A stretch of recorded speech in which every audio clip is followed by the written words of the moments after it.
What's up, guys? What's going on? We're going to get into the Sixers tonight as they our first round opponent is confirmed. We're going to play the Wizards in the first round. We're going to talk about the Phillies woes and how they're consistently be inconsistent. We got a guest tonight, Rob Velvis of the Rob V Show. Might talk a little Flyers, got a little SSCS, a little bit of popcorn. So I'm Ryan. It's Gary. Sean. Welcome to the pub. It's time for the best pubcast around. Grab a cold one, sit back, and enjoy the show. This is Corner Pub Sports. Hello, everyone. This is Mark McMillan, former Philadelphia Eagle. You're tuning in to the Corner Pub Sports.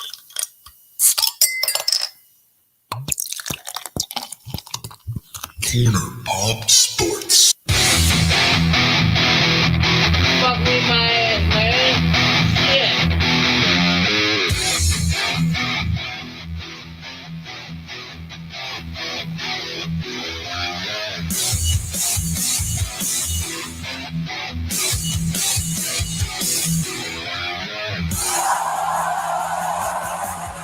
What is going on, everybody? Corner Plus Sports coming at you here live on Friday night.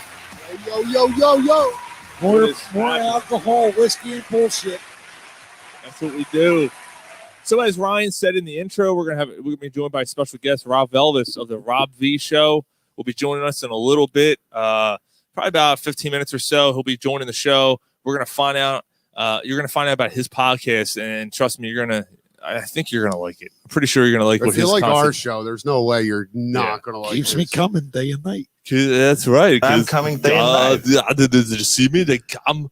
It's gonna be a lot of fun to have him on, and we're excited to see what happens. So Mike is going to be a few minutes late. He'll be joining us in a little bit, and I don't think there's any other way to start off the show than.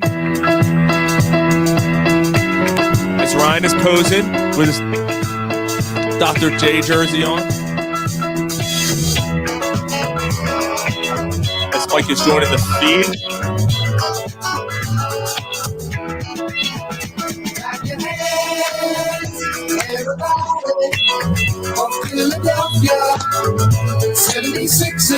'76ers begin the first round playoff. What's up, Mike? Mike, What's up, guys? Dude. So is Gary ripped again? Because I got the text message. The text message seems to imply that he might be. No. Actually, Gary's making some changes. Oh, good. Yeah. Sounds good. Yep. Oh, good for you. Gary's drinking iced tea tonight. He's drinking iced tea. Fucking pussy. I'll either that or die. Yeah. Drink the iced tea, bro. Yeah. Oh, shit. For those that can't control ourselves and decide to drink in moderation, there's iced tea. What doesn't kill me makes me stronger, Mike. There you go, bro. There you go. So let's get into Let's do it. Fucking Sixers finally got their first round opponent confirmed. We're going to play the Washington. What are they? The Bullets? It doesn't matter if they're the Bullets, Wizards. I don't care who the fuck it is. Yeah. Like a pussy with a nice landing strip. Let's get in it. Straight up. I cannot wait to see right in the pussy. Ben Simmons guard these guards. I can't wait. It's going to be a fucking spectacle. Like, I'm interested. You guys know how I feel about basketball. I'm not a big fan, but I'm interested in watching the duel between Russell and Joel.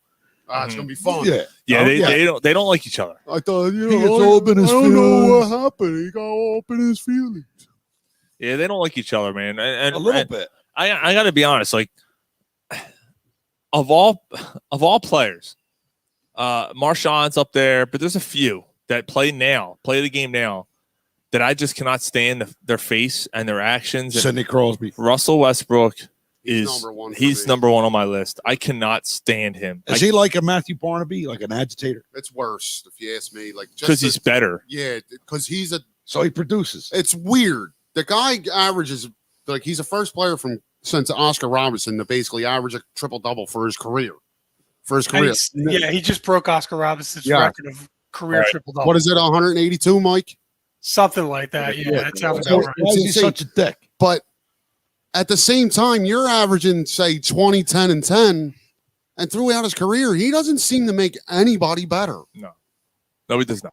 Like, it's the weirdest fucking thing. The weirdest thing. But see, that attitude and grit, wouldn't you not admire that on your team? No, I wouldn't want. You wouldn't want you Westbrook would. on this team? No, he would make them worse because he has to have the ball and he doesn't make anybody better. I'd rather have Simmons as my guard. Like, people may call me nuts because Simmons doesn't shoot, but how long has Westbrook been in the league now? 10 years? Yeah, something like that. But that And attitude, he's that, never made anybody better. like No. that fuck you attitude, you wouldn't love to have that on your team. We have that fuck you attitude in Embiid. Yeah.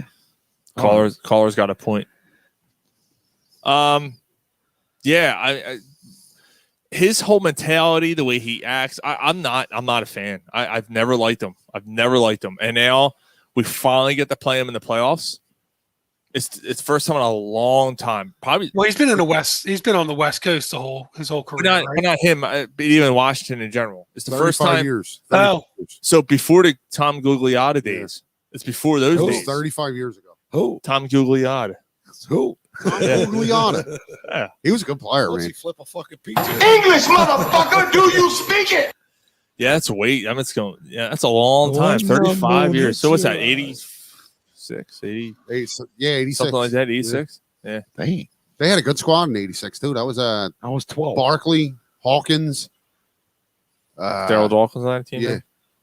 Speaking of 86, 85 and 86 are on Corner Pop Popcorn tonight. 85 is a very good year. Yeah. I was surprised when you start reading some of them off. You look at 86, Mike, is a good year. Yeah, it's not bad. Yeah. It's so. All right.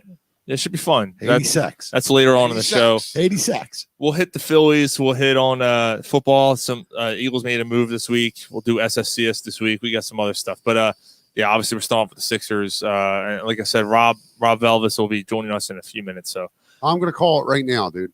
I put it in the text thread. Sixers don't lose a game till the conference finals. They sweep the first or second round. That'd be interesting. Oh, on it. man, You're going to be disappointed, I believe. I'm not going there. I think they lose a game in this year. I don't think it's a sweep. 5 games. Yeah. I think it's 5. This is Fuck that. But like Guy was saying though, like Bradley Beal, Westbrook, they're too talented to get swept out. Like I know that they're a team that had to play the play-in game to get to this point, I should say, to play the Sixers, but Bradley Squeal. they can cause some problems. But they also, you got to give Washington a little bit of credit. You got to remember, they started horrendously. Yeah, they were horrible. They were very, very bad. So I think it's something like over the last 50 games, they're like, I think it's 32-18 or something. Wow. So you got to give them a little bit of credit. They figured something out. They're just not talented enough to be It's just Sixers. entertaining basketball. No, they're not going to beat. No. If this series goes 6, I'm worried. I'm a little like, I'm a little concerned. Like thinking, okay, you're much better than this team. You shouldn't go 6 games. Yeah, they're extremely top heavy. I mean, I don't think that really anyone other than Beal or Westbrook is really a productive player. Mm-hmm. They got 2 process players on that team. Like cheese? It's Processed. Ish Smith and Ish.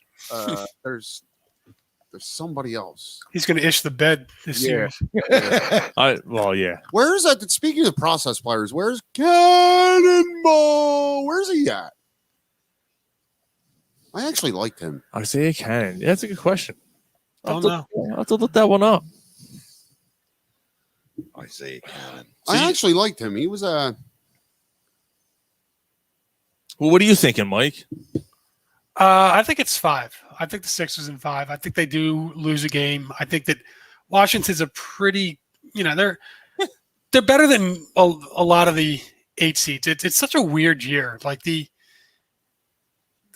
all the teams are half decent. There isn't that many dregs, I guess. And I think that the top 8 who actually made it in, right? Washington played better to get in. Mm-hmm. A team like Indiana fell completely off. Which, not to cut you off, but I can't believe they were even in the play-in. Like, that team's got a lot of talent on it. Yeah, well, they lost Miles Turner. I think he ended up getting hurt. They traded Oladipo, right? He's in the protocol, Miles Turner. Oh, is he? Okay. Just so you know, Isaiah Cannon is playing for the UNICS Kazan of the VTB. UNITY. That's the Unity. UNITY. VTB United League. Who sung it? So yeah, he's not playing in the NBA anymore. Is that Go figure. Queen Laquifa. Is that that's Queen right, Laquifa? Yeah. UNITY. That's the Unity. Yeah, but that's when she wore the hat. Yeah, but wasn't that a remake though? Wasn't that a Rick James song? Rick James did Unity. I thought he did a song called Unity. I thought he did a song called Unity. I'm a grown ass man gonna put my feet all over his motherfucker's couch. Remember he wore the Cocaine's a hell of a drug. He wore the thing that said Unity. Unity. Oh yeah. And his head. Go get your boys. Get your boys and pancakes. Cocaine's a hell of a drug. Our guest is joining us. What's up, fellas? Rob Velvis, what's going on, man? What's going on? Welcome to the show, buddy. Nice to be here. Look at that setup. Yeah, that's a nice setup. All kinds of cool stuff over there. Yeah, this is the baby studio. The big one's in the city, but this is the this is a lot easier when you have it set up in your apartment. You know what I mean? There you go. It's funny. So when I posted the promo picture of the show, there were some of those pictures are behind it, and I got worried for a second. I was like, "Oh shit, this promo might get taken down," because I thought there was bare breasts. No. Oh man, someone's gonna report it. I was like, and Mike over there, Mr. Working from Home over there, he goes, "Oh, no, dude, it's good. It's a tan bikini." I'm like, "You look that close?" Listen, you can't talk to me and say that like you posted a promo of titties on the site and don't expect me to like investigate. I mean, yeah, Mike it's non-nipple titties. Yeah, Mike was going to whack it, but they weren't exposed enough. That's all right. I can send you pictures if you really want. I mean, let's do it. Hey, what's going on, man? Best friend over here. So Rob, I'm Sean. Mike's the one that's labeled Working from Home, and then the two guys you see there to the left with the Sixers jerseys, Ryan, and then raising his hand there is Gary. So. Just so you know who's talking to you. But man, Rob, welcome to the show. We were talking Sixers, but before because we can talk Sixers in a second.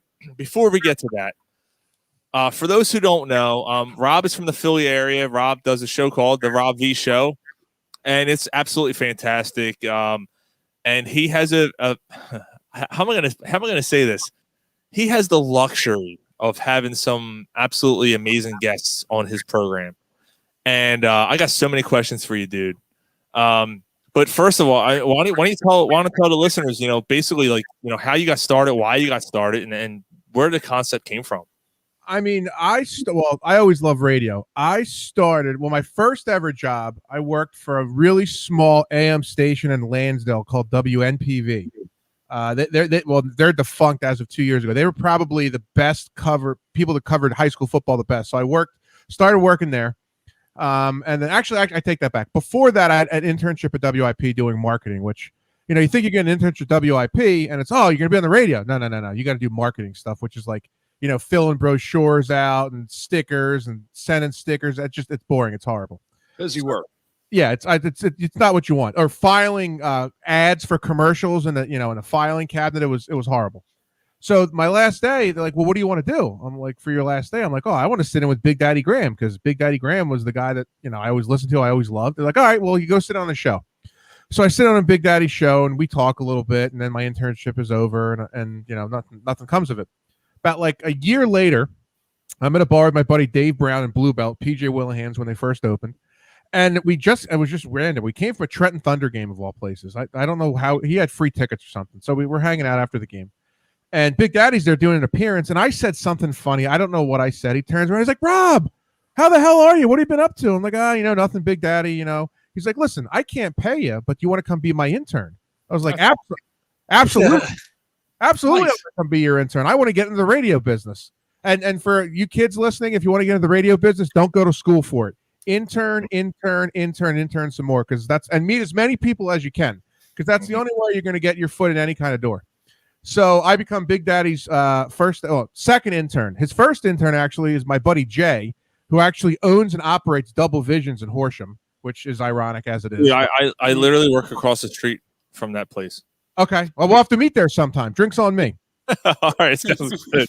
That's amazing. Yeah. So me and Jay are so do you want the long abridged story of everything? Dude, you got 2 hours. You got it. The floor is yours, sir. Stop me at any point.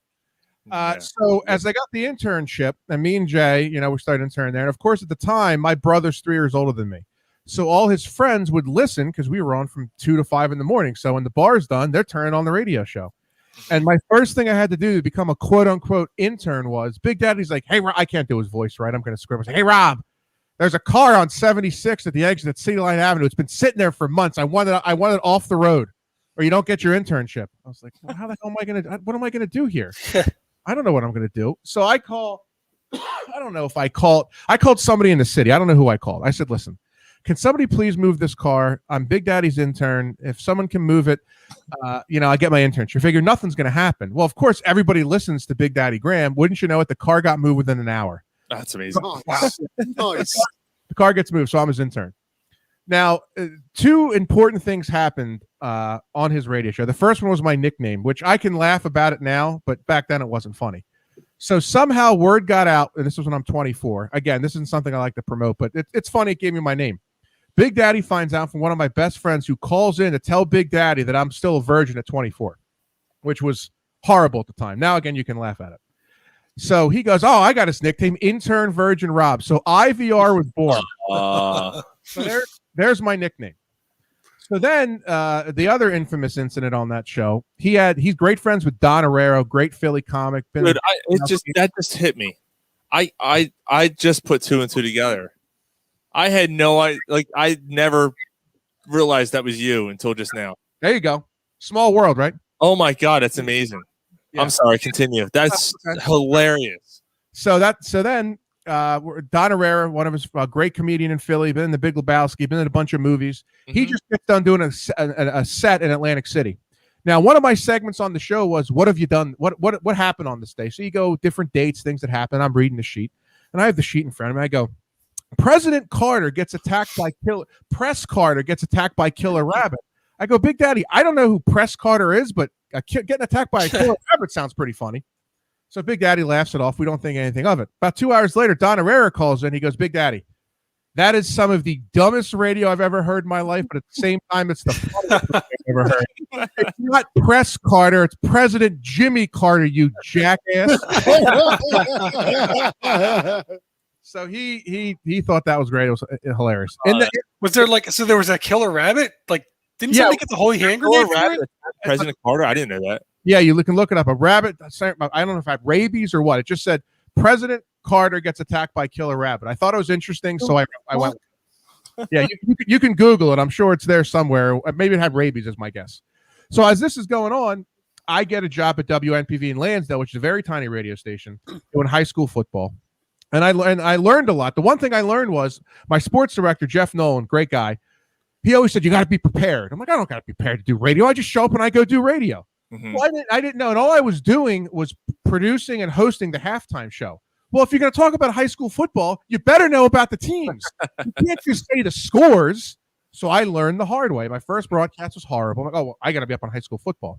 The other thing that happened to me that if you've ever seen Private Parts, Howard Stern has the carts where he's putting the tapes in, and they all get knocked down. The whole board gets screwed up. Exactly. So I'm petrified because at the time you would put CDs in, and all the CDs were stacked up to play the commercials, and I didn't want to screw it up, and I had this fear of knocking everything down. Sure enough, of course, that I knocked everything down. Oh God! Same exact scenario. And everybody sees it in the other studio, and they're cracking up. They think it's the funniest thing in the world. So that was me at WNPV. Now, the genesis for the Rob V show started with Big Daddy Graham. He used to do an appearance at Club Risque every Monday Night Football, and he would give out. He'd do an appearance and he'd do trivia during halftime. So if you win a trivia question, you would get a voucher for a free lap dance. That was your. So I would go down. I'm like, dude, I got to go down with you and hang out at the strip club, and then we'll go do the show. He's like, that's awesome. So then he would start bringing back dancers and DJs to come on the air at 3 or 4 o'clock in the morning. They were done. I'm sitting here. I'm like, you know what? I love sports. I love sports, but I don't want to talk sports all the time. Like, what if you did a show with just hot chicks and then you talked about other stuff? That's where I had the idea in my head to do it. So then that went on. The internship ended. And then my buddy Glenn Tanner, this is going back 10 years ago. He's like, Rob, why don't you just start a podcast? And no one knew what a goddamn podcast. No, not 10 years ago. No. I mean, we've been at it for 6 years, and I thought we were early, you know? Nobody knew. So he sets me up on Blog Talk Radio. You literally plugged your phone. Oh, yeah. You plugged your phone into the computer, and your microphone was your phone, and then you had like a soundboard, and it was cool. And I did maybe, I don't know, 10, 20 shows maybe. Finally, by the 20th show, I'm like, nobody's listening. And this is just me at my house with my brother and my best friend after an Eagles game, just talking. And I stopped. And then after a week of stopping, and I got emails, people going, why'd you stop doing the show? I'm like, people are listening. Even if it was 10 people. I'm like, okay, I guess there's 10 people listening. So that graduated into, my buddy JD Clark was a touring musician. He knew these guys in Jersey that were just starting this thing called Gas House Radio. And it was an internet radio station. Yeah. Yep. And Dustin calls me, he owns Gas. So she's like, Rob, why don't you come on board, do your show? And at this point, it was still just me doing the show. I'm like, sure. We start doing it. He then calls, he's like, hey, I got a studio for you in Northeast Philly. So my buddy CM Carroll owned a record label called Toil Records in the Northeast. Yes, sir. They give me a studio. Every time I talk to CM, listen, it wasn't the nicest studio in the world, but it was a studio, and it was mine. I could do whatever I wanted, and they let me do whatever I wanted. And then all of a sudden, I bring in my producer, Brian Gallagher, and this is a great story. So Brian literally found, and he worked at WIP. He got fired from WIP, and he found out about my show while he was in a holding cell after he got arrested for a DUI. Sounds like our kind of guy. Yeah. Welcome to the show. Yeah. So then Brian comes in. He becomes the producer. And Brian shows me how to book guests. I didn't know how to book guests back then. All right. How to find an agent, how to find a manager and bring people in. And he goes, hey, I can get Jackie Joy in, who's a porn star from Jersey. Let's get her to come down. Like, you think she'd come down? He's like, yeah. So I tell everyone I know, everybody's there. There's probably 30, 40 people in this little cramped studio. We all got all kinds of booze. Jackie comes in. It's great. I'm like, I think there's something here. I think, I don't know what, but having hot women on, because the premise of the show is me just talking about my life and then having the girls on. The girls bring the people into the show. So then all of a sudden the AVNs come around and I do this, and you can go on YouTube and find it. I had this huge crush at the time. I used in quotes at the time with Lisa Ann. And yes. And so I wanted to, and I didn't know anyone in the business, and they were on the contest, win a date to the AVNs with Lisa Ann. So Brian's there, and we're doing the show, and this is right when Twitter starts, and he goes, hey, Lisa Ann's at the Phoenix Sky Harbor International Airport. I go, okay. I go, let's page her live on here. Let's page Lisa Ann at the airport. So we do, and the whole thing's recorded. It then goes out to multiple media outlets. She flips out saying she was endangered, which I don't see how that happened. To this day, she's still pissed at me. Oh, wow. Oh, she still won't talk to me. I've tried millions of times to smooth it over. She won't. She's actually called. This hasn't happened in a while, but she's called people and said, don't go on Rob's show because she doesn't like me. Oh, jeez. Yeah, now that hasn't happened in a long time. So after all that happens, my brother gets the idea, Rob, why don't you go to the AVNs? I'm like, they're not going to let me go to the AVNs. I'm just some guy doing a podcast.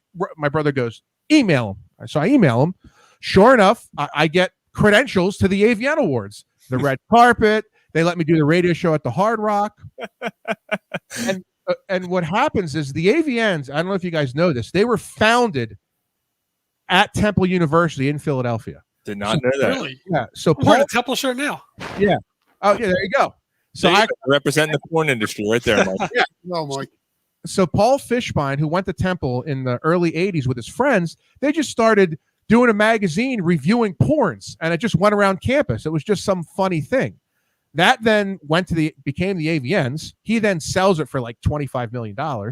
But the reason they wanted me there was because there was a connection to Philadelphia, because no one knew that Philadelphia and they didn't know anything about that. So after I go to the AVNs, I meet a bunch of people. The show starts to grow more. We start having more porn stars on. Now I've known him for almost 10 years. Quimby, who operates the Green Legion, Quimby comes on board. He's like, listen, we got to move this studio place. Mainly not because he wanted to do studio, because he didn't feel like driving from Northern Liberties to the Northeast. Mm-hmm. We move it to his place. Hollis Thomas comes on board from the Eagles. Nice. And I don't know if you want to say the rest is history, but we've had, I'm good friends with the guys in CKY. They come on. Every porn star in the business you can think of have come on. Different athletes have come on. There's 415 of these things. You can go watch them and listen to them. So hopefully I didn't bore you too much with that story. Green Legion's gotten huge. Actually, I was actually just talking to someone over there today about the Vegas trip. So your show is that, like, you talk sports. You obviously are a sports fan, and you just bring a porn star in to see what happens. Well, it's not. Sometimes it's porn stars. It could be models. It could be dancers. I could have comedians in, but the girls pretty much come in to draw the listeners in. And then pretty much I do talk some sports, but the majority of it is my personal life. Whatever is going on in Rob's life, that's what we're talking about. And then we promote the girl that's on. So if Allure Jensen's in and Allure's in, we talk about what Allure's going on, what she's got going on, and then tell her to tell interesting stories, because all of these girls have phenomenal stories. I mean, you just let it, like, we flew Priya Rai in for my 400th show, and I just said, Priya, go. And she just starts telling stories, and Hollis kept interrupting, and we told Hollis she's got to be a professional. But she's hot as shit. Yeah, she's awesome. She's a great chick. And yeah, just pretty much just bring the girls in. And listen, 9 times out of 10, it's pretty, I'd say PG-13. It's not as crazy as people would think. Don't get me wrong. No, there's a show where it gets off the rails. There's no question about it. Right. We know a little bit about that. Of course. That's so. We had a question. So one of our listeners, Mark Polsky, wants to know who's on your wall behind you. So these calendars are the Phillies' finest calendar, which is produced by the Green Legion. They produce one every year, which promotes the Green Legion. Robin is here on the left. Robin's actually a mom. She's in her late 40s, believe it or not. Who we have here? Autumn is over here. I don't know if she wants me to tell where she works, so I won't. Allison is over there. She's awesome. And to the far left, I call her my out-of-town wife, and I'm going to forget what her name is at the Green Legion. But if you call the Green Legion for anything, you probably speak to Connie, and she's all the way on the far left over there. Oh my God, that's what I talked to today. Actually, yeah, be nice to Connie. I literally talked to Connie today. Be nice to Connie. That's amazing. Hey, Connie, are you that half-naked chick on Rob's wall? Be nice to her. She's awesome. I love Connie. No, she was very responsive, quick to respond, I should say, and help me with my my matter. So, that's awesome. Yeah. Man, that's so cool, dude. All right, so I got to ask you. So, I mean, I don't know how long do you want to stay on? No pressure, dude. You can stay on as long as you want. I got nothing to do. I got plenty of vodka to make martinis, so I got nowhere to go. Nice. So I'm going to ask, because I'm sure it's going to come up at some point. So you've had some of these stars and models and dancers in your studio. Mm-hmm. What, and you've done ping pong. I mean, you've done the whole thing. He's done the bikini ping pong, everything. What's the craziest? And if you don't want to use names, completely understand. But what's the craziest thing that's happened? The craziest thing that's happened. If you say Molly did something, I'm going to crack up. Who? Molly? Molly.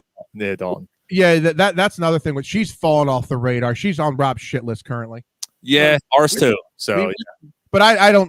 The old me would have flipped out about it, but like, okay, whatever. That's not. Whatever. It is what it is. But anyway, the craziest thing.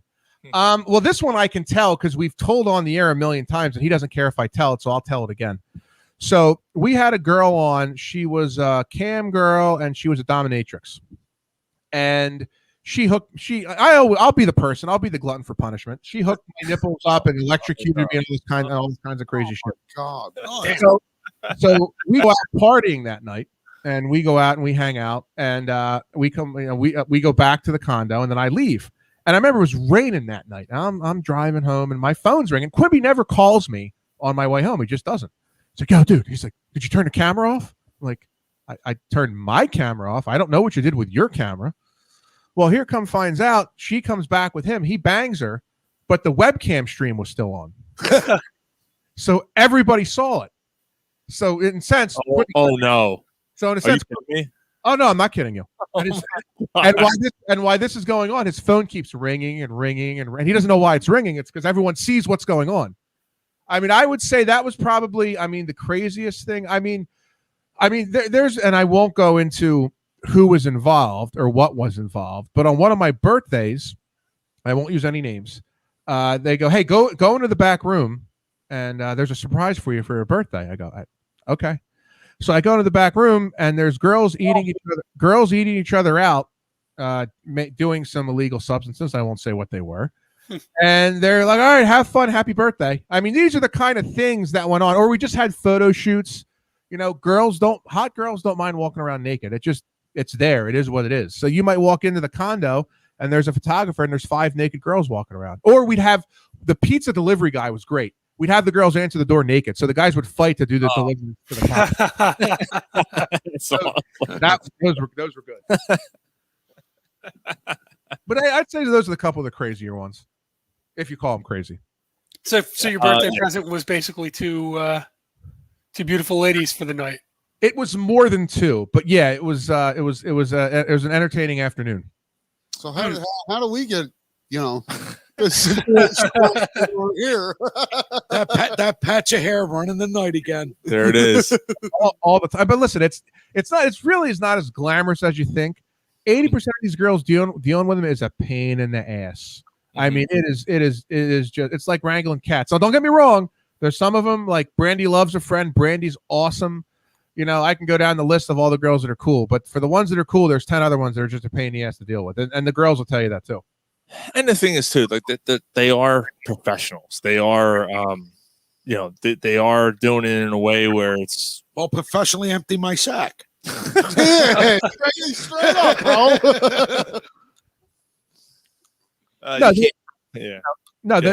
They're definitely professionals. But the ones that are successful, if you sit down with them, you would have no clue they were a porn star.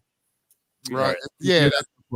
I can imagine that. Like, they're not, it's their job. They're not like putting it like all up in your face and everything. It's what they do for a living. Yeah. Correct. It is fun to be out with them just in a normal setting and wait how long it takes for them to recognize them. That's always a fun game. It's like, how long is it going to take? Is it going to be 5 minutes? Is it going to be 10 minutes? But someone always recognize them every time. It's great. Wow. So Rob, like, how long have you been doing like this format of a show? This specific, I don't know. I'd say 6, 7 years, 8 years. I'd say 8.5 years, somewhere in that. So you really got started with this when podcast like really started. Like, you've been at it like since the beginning, basically. Yeah, I'd say I was in it early. Yeah, pretty early. And you learn, like, I didn't know how to do any of this shit. You have to learn how to work all. Like 10 years ago, we said, how does this board work? It'd be like, I have no idea how it works. But the only way. God, I'm sorry, we started this 6 years ago now, and it was just in Sean's basement. We hooked everything up to the computer, and we didn't know what the fuck we were doing. Yeah. I learned by screwing up constantly and knowing what I screwed up, and that's why I learned everything. Mm-hmm. Yeah, sounds about right. No, that's how you do it. Yeah, it's pretty much the way with everything, isn't it? No, you're right. It's 100% that way. It's funny you mentioned Toil Records. Shit, I'm trying to remember the name of the band. Was it Citadel? That might have been, that was one of them. Jason Carr. Long blonde hair. Yeah. So I was in a band years ago, and that dude Jason was the coolest dude. And yeah, they were starting to Toil, and we used to play with them all the time. And so as soon as you mentioned it, I'm like, oh my gosh, the flashback. That name sounds really familiar. They were good. They were heavy. They were a really heavy band. Yeah. I went to a lot of your shows. I don't like particularly remember, but it sounds familiar. Yeah. A funny band story. Remember the band Octane? Oh, absolutely. Yeah. I love Octane. So my one buddy knew Octane's manager. Like, dude, Octane will come in and play. I'm like, they're gonna really? Oh, that's awesome. So CM hooks everything up so their gear's set. And so I'm thinking, okay, it's a rock and roll band. They're gonna want alcohol and hot girls. That's what I figured they wanted. The one, if it was during Brian's time, he's a heavy Christian, right? Exactly. Yeah. But no, and this is when I learned to ask questions first instead of assume. You never assume. Assumption is the mother of all fuck ups, people. Assumption is the mother of all fuck ups. You can't Great movie. Right. Yeah. Well, look how you spell it. Ass out of you and me. You just took my line. There you go. There you I'm sorry, brother. That's all good. I'm sorry. Actually, the Octane thing, I'm sorry, Rob, not to cut that. On the Octane thing, their first album, if you remember it, on the back cover where they shot that picture, that plant is actually around the corner from where me and you grew up there. Oh yeah, so that plant that's on Castor Ave where you turn on to get on 95, and then it's got the flames and shit going on. It's like a smelting plant or something. The strip club's right there now. Yeah. Where what the hell's that called now? The Penthouse Club. Penthouse, yeah, probably. Yeah, the penthouse. Where the penthouse is now on Castor Ave. That's where they shot that, like around the corner from where we Okay. Well, the thing was, I didn't know he was a born again Christian. So after the show, he flips out and storms out, and I go, Oh, no. "What did you do?" Well, he's a born again Christian. I'm like, again, information you could have told me yesterday. So what? Did you have girls and stuff going on and while they were playing? Well, I had strippers there. We're doing. That's what I figured. You know, they wanted. That's it's a rock and roll band. So I learned. You live and you learn. So no matter who I have on, I go, is there something you don't want to talk about or stuff that you don't like? So then I know not to do it from that experience. Oh, that's hysterical. Now, did Octane know what they were getting into? I mean, at some point, but Christians, you know what I mean? Yeah. I don't think they did. I think my buddy just told him to come to a podcast. I don't think back then he really explained it that much. Okay. You know what I mean? Like at the point when you're just getting started, you don't want to turn somebody off. I got this guest. We'll deal with it. Just get them on the show. Exactly. Yeah. But you live and you learn things. That's exactly. Not to interrupt, but the Phillies are continuing to find new and exciting ways to be atrocious. Everyone's killing the Phillies. It's not just them; it's across baseball. The strikeouts. Yeah, no, I mean there's the strikeouts, but then there's you give up a base hit to score a run, you cut off a guy, and you got a guy caught between second and third, and you get him in a rundown, and you overthrow the second baseman, and it goes to the outfield, and the run scores, and then somebody ends up on third. Yeah, man, yeah, they're a mess. And real quick, we'll get to the Phillies in a little bit, but something you posted recently, Rob, I thought was really cool. You talked about how you saw your grandmother for the first time in a year plus, I guess. Oh yeah, man, that's cool. Yeah. Oh yeah, that was I've seen her a lot since then, but both my grandparents, yeah. So it sucks not be able to see them, but yeah, they're old Italians, 98 and 97. God bless them. Wow. Wow. Yeah. Me and Gary. It's funny you said that. Me and Gary have a grandmother who's 90, and like the whole house she lives in. Why would you do that, Sean? Actually, I wish she was a fat bitch, so she put some weight on. But honestly, the whole house she lives in had COVID, and she didn't get it. That's crazy. She's like a fucking warrior cockroach. But yeah. But Rob, you had a story, right? Like your grandmother said something. And it was like one of the first things she said to you was about the Phillies. Oh no, I've seen her a lot since then. She just said to me when I walked in, because she watches. They're from Jersey, so they're Yankee fans, but they watch the Phillies. My grandmother looks at me. She's like, Rob, this Phillies team strikes out too much, and that's not good for any ball club. First thing she said. Yeah, she's 100% on it, man. Like that. So baseball has been in this trend now. I don't want to get to it. I'm going to talk some Sixers, but baseball has been in this trend now where it's the strikeouts are more than the hits right now, and it's an alarming rate. Well, it's last week. Mike made a very good point. They fucked with a game that you shouldn't have fucked with. The analytics are fucking the most purest game that was ever created. Mm-hmm. The analytics are fucking it up. But that's across the entire league. But it's an analytics thing, if you ask me. Yeah, but I mean, it makes. I'm sorry, like hitting a home run's nice every once in a while, but it makes it to me. It makes the game boring. Like watching a home run every once in a while. Right, like you look back at what year was it? 86, I think, when Mike Schmidt led the league in home runs. He led the league in home runs with 35. Right. Yeah. No, I mean, there's just something about like having runners on base and the excitement of having runners on base and what's going to happen. Now everybody swings for now it's all solo home runs because nobody ever gets on base. Like I'd like to have a guy that leads the league in singles, doubles. Yeah. Like Bryce Harper. Bryce Harper's got 8 home runs.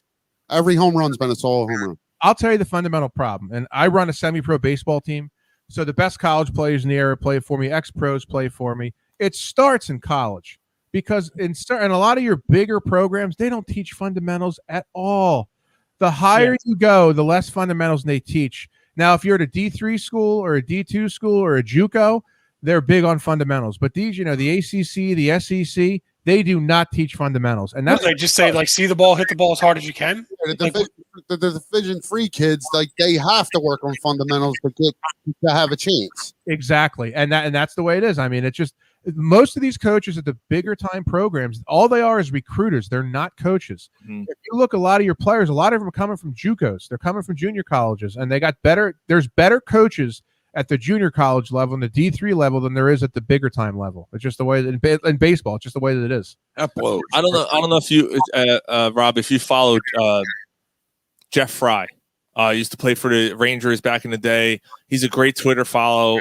He constantly exposes these coaches who put out these videos, who charge these kids $300 for a session to teach them these stupid. I mean, the worst technique swing I've ever seen, but because it gives you hip movement and launch angle and all this nonsense, the activities that they have these kids do. It's ruining their swing, and we're seeing it now. And this is the scary part. These kids have been playing softball. Jesus Christ. These kids have been playing baseball before all this stuff will really start coming to effect. The generation that's coming behind it, it might get worse. Yeah, like what's baseball going to look like in 10 years? Yeah, it's not good. I mean, and it's not just. And I'm going to go on my soapbox here because this pisses me off. It's not just at college. It's these summer teams, these AAU bullshit teams, that they pay all this money to go play when most of the kids can't play. Kids don't play Legion anymore, which is horrific. Right. It just, and these coaches, these guys aren't coaches. They're just taking kids' money, and they'll just tell you, "Oh, you're going to get drafted." Dude, the odds when you watch a spring training game, the guys that are in the ninth inning, you go, "Oh, those guys suck." They're still the top 1% of baseball players in the world, and the guys that are playing and getting paid are the top 0.5% of baseball guys in the world. And people don't understand that at all. They don't get it. 100%. Yeah.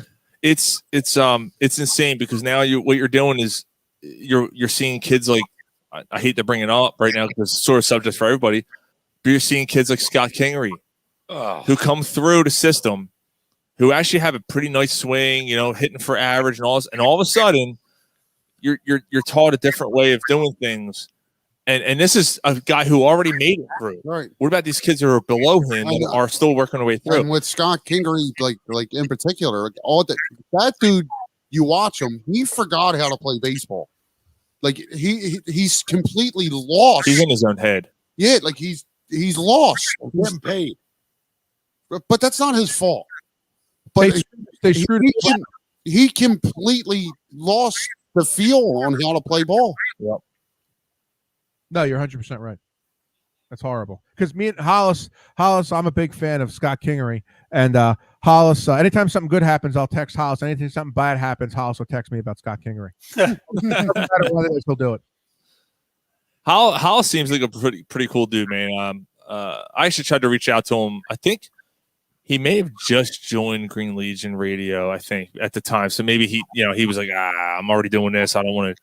He's got the personality. Ruffle any feathers. He's really good at it. He's hilarious. He's become a really good friend. If I'm in a bad mood, all I gotta do is call Hollis and the day gets better. That's just the kind of guy that he is. And going out, he looks like this big, intimidating man, but he's not. He's a big teddy bear. I was just gonna say that. He just seems like a big teddy bear, nice, fun loving dude, man. Oh yeah, 100. He's great to travel with, great to hang out with. Just a great guy. And he's not your typical pro athlete. He's very personable to people. Don't get me wrong. He has his times where he just wants to hang out with his friends, but it doesn't matter who comes up to him. He'll talk to him, sign an autograph. That's just how he rolls. He's just a great guy. That's awesome, dude. Yeah. Hollis, man, that 04 team, man, he was obviously a huge part. No pun intended. I wish he's part of that team. Share the stories of those 04 teams that he's told me that I can't tell on the air, because those are the stories that should get out, but he won't talk about them because there's some good ones. Oh man, can I ask this? Yeah, was he a fan of Freddie Mitchell? No, I didn't think so. So Freddie Mitchell, and I have to say this: We're jumping all over. And you know what? This is Freddie Mitchell's an asshole. This is what kind of show it's going to be. Oh yeah. But the Tim Tebow story comes out, and whether you like Tim Tebow or not, Jacksonville signed him, and it is what it is. As a tight end. As a tight end, which is insane because there's plenty of tight ends who have worked through the system who deserve a shot before Tim Tebow, in my opinion. I don't hate Tim Tebow as a person. I think Although, you know what? The funny thing is nobody's talking about it. Apparently, Tim Tebow is kind of a dick of a person. I'll be back in 10 seconds. I'm going to refill my martini. Sounds Nice. good. Yeah, I've had that. You're not. I've heard that about him. Kind of like he turns his shoulder at you if you don't like have his beliefs Or kiss his ass, or I heard that if you ask him to speak, and this is like somebody like John Elway's wife or something asked him to speak for some fundraiser or something. He's like, yeah, sure, $50,000. Yeah. Do you feel the same? Do you feel like Carson Wentz is the same way? A little bit. I think he's. A little I bit. think he is a little bit the same way. Could be. Carson's more of a douchebag. But Carson is more of a douchebag. How you don't know Tim Tebow? How could you say that? it's just it seems like Carson Wentz has that same mentality, but we're going down another path here with that. The Tim Tebow thing to me, it's Oh my not God. him, like I don't know him personally, so I can't say, oh, this dude, what that. I think it's foolish for Urban Meyer to sign him as a tight end because It's of a publicity stunt. right, because of a relationship he has with Tim Tebow. When this team has a serious need at tight end, Well, the thing is you don't draft one, but you sign a guy who's never played the position, who hasn't been in the NFL in 7 years. It's a pompous, irresponsible move. Right. Yeah, but you know what the funny thing is you don't need a publicity move when you draft Trevor Lawrence. Right. Exactly, Mike. Like it's Right. It's a perfect example to me to someone who doesn't know how to coach. Maybe coach is the wrong word, but doesn't know how to function in the NFL. But Like it's not college. You can't do shit like this in the NFL. This is going to be that. If he makes the team, this is going to end bad for Jacksonville. NFL.com, #1 sales, top 5 sales, all Tim Tebow merchandise, jerseys. Really? Yep, all today. The girls. Jesus. So the reason why I brought it up is because of the Freddie Mitchell thing. So every time there's a post on Tim Tebow, Freddie Mitchell is the top comment. Why? Holding his head, holding his head emoji, laughing emoji, crying a laughing emoji, basically saying this is a fucking joke that Tim Tebow's in the league. He's a joke. And I'm sitting there, thinking about it. I'm like, dude, you were on fucking millionaire matchmaker. You cocksucker. He had one play. You had one play in your entire career. At least Tim Tebow has sustained. I know he's taken, he's taken 5 years off, whatever, and it's insane. We all agreed the Jacksonville sign him as a tight end is insane, but at least Tim Tebow's kind of made of a name for himself a little he bit. had a couple miracle finishes in games in the NFL as a quarterback. Yeah, that pass to Demarius Thomas in that playoff game was crazy. That was against Pittsburgh, right? Yeah. I haven't met Tim Tebow. He comes off like a good guy. I've met Freddie Mitchell. Freddie Mitchell's just an asshole. I met him one time in Clearwater, and Baby, I was actually the asshole. My wife at the time said to me, "Hey, Freddie Mitchell's walking by. You want to take a picture with him?" I said, "Fuck no!" And he's literally walking right in front of me. I said he was known for one good play, and he looks at he had a nice little afro going, right? And he just kind of stares off at me. I just look up at him. I was like, "You did. You had one fucking play," and he just kept kind of walking. So about 10 minutes later, I'm looking. I'm like, look, babe, look at his stats. Look at these stats. Now I'm going through the stats. This year he had this many receptions. Now you're mad about it, right? Yeah. Now Now this is fucking ridiculous, yeah. right? I'm going through it. I look up, and here he comes walking right by again. He just stares at me again. He's like, motherfucker. And I never forget, he was wearing a purple UCLA jacket, and he was on the third base side in Clearwater on the concourse. I'll never forget that. For tax evasion? Yeah, and that was right after he just got out of jail for that. Why is he wearing a UCLA? He didn't go to UCLA. Yeah, he did. Did he? Yeah. Oh. Yeah, he was UCLA. Yep. Yeah. So what was if you don't want to share, that's cool. What happened when you met him, Rob? No, I would just see him out in all the spots in the city, and all he'd try to do was pick up 19-year-old girls, and it would never work because people would see right through it. He was he's your typical guy that had a little bit of fame and thought he was bigger than he was. Fuck right in the pussy. That's all he was trying to say. Yeah, that's right, but that's how he carries himself. I just don't like him. Yeah. There's a lot of people in the city I can't stand that people love, but that's just me. Well, who loves? I don't know how many people Don't get love it Freddie twisted, Mitchell. Yeah, I've never heard anybody in the city say I love Freddie Mitchell. Yeah. good people. Then we're all in agreement on this one. Oh yeah, like Yeah, definitely. if he 100%. was never a part of the Eagles. Yeah, I mean, the guy was talentless for the most part, Yeah. and was the one arrogant. Like play. the worst. He Like was supposed to be the receiver.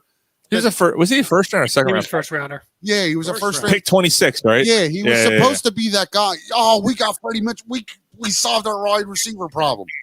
No, we didn't. No, we didn't. You made 20 one years catch. later, we're hoping for the same thing when we finally got the ball. First Like, down, Freddie. You made one catch, and it really wasn't anything you did. It was honestly the pass that the quarterback threw. He Yeah. put it in a spot that, like, it was the only spot it could be. It was more of a discredit to the defensive coordinator of the Packers. Right. Who got fired, I believe, the next day. Yes, he did. He sure did. He should have been. He got up Yeah. like the champion belt. Yeah. That whole the thing that Aaron Rodgers stole. But with he their- even did it when he would catch a 7-yard pass. Mhm. He did like every pass he could. Yeah, After he just dropped 4. yeah. Yeah. Well, let's get right back because I don't want to. We're gonna be all over the place tonight. That's just how it's going to be. Yeah, are you going back to what Mark said? Like 8:53. About the strippers again. Yeah. Mark wants to hear. We'll get back to the strippers. We'll get back. The Sixers, though, it kind of Never almost forget the strippers. phonetically kind of almost goes with the strippers. The Sixers take on the Wizards. We all gave our predictions. I said 5. Ryan, you said 4, right? You said a sweep. I'm being picking a bold pick. I'm calling a sweep. And what do you think, Mike? I call 5 as well. 5. What do you think, Mr. Rob?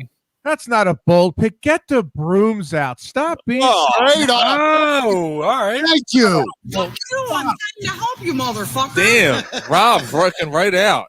You guys need to sit back in your easy chair. In the words of one of my old mentors, Howard Eskin, if you're scared, get a dog.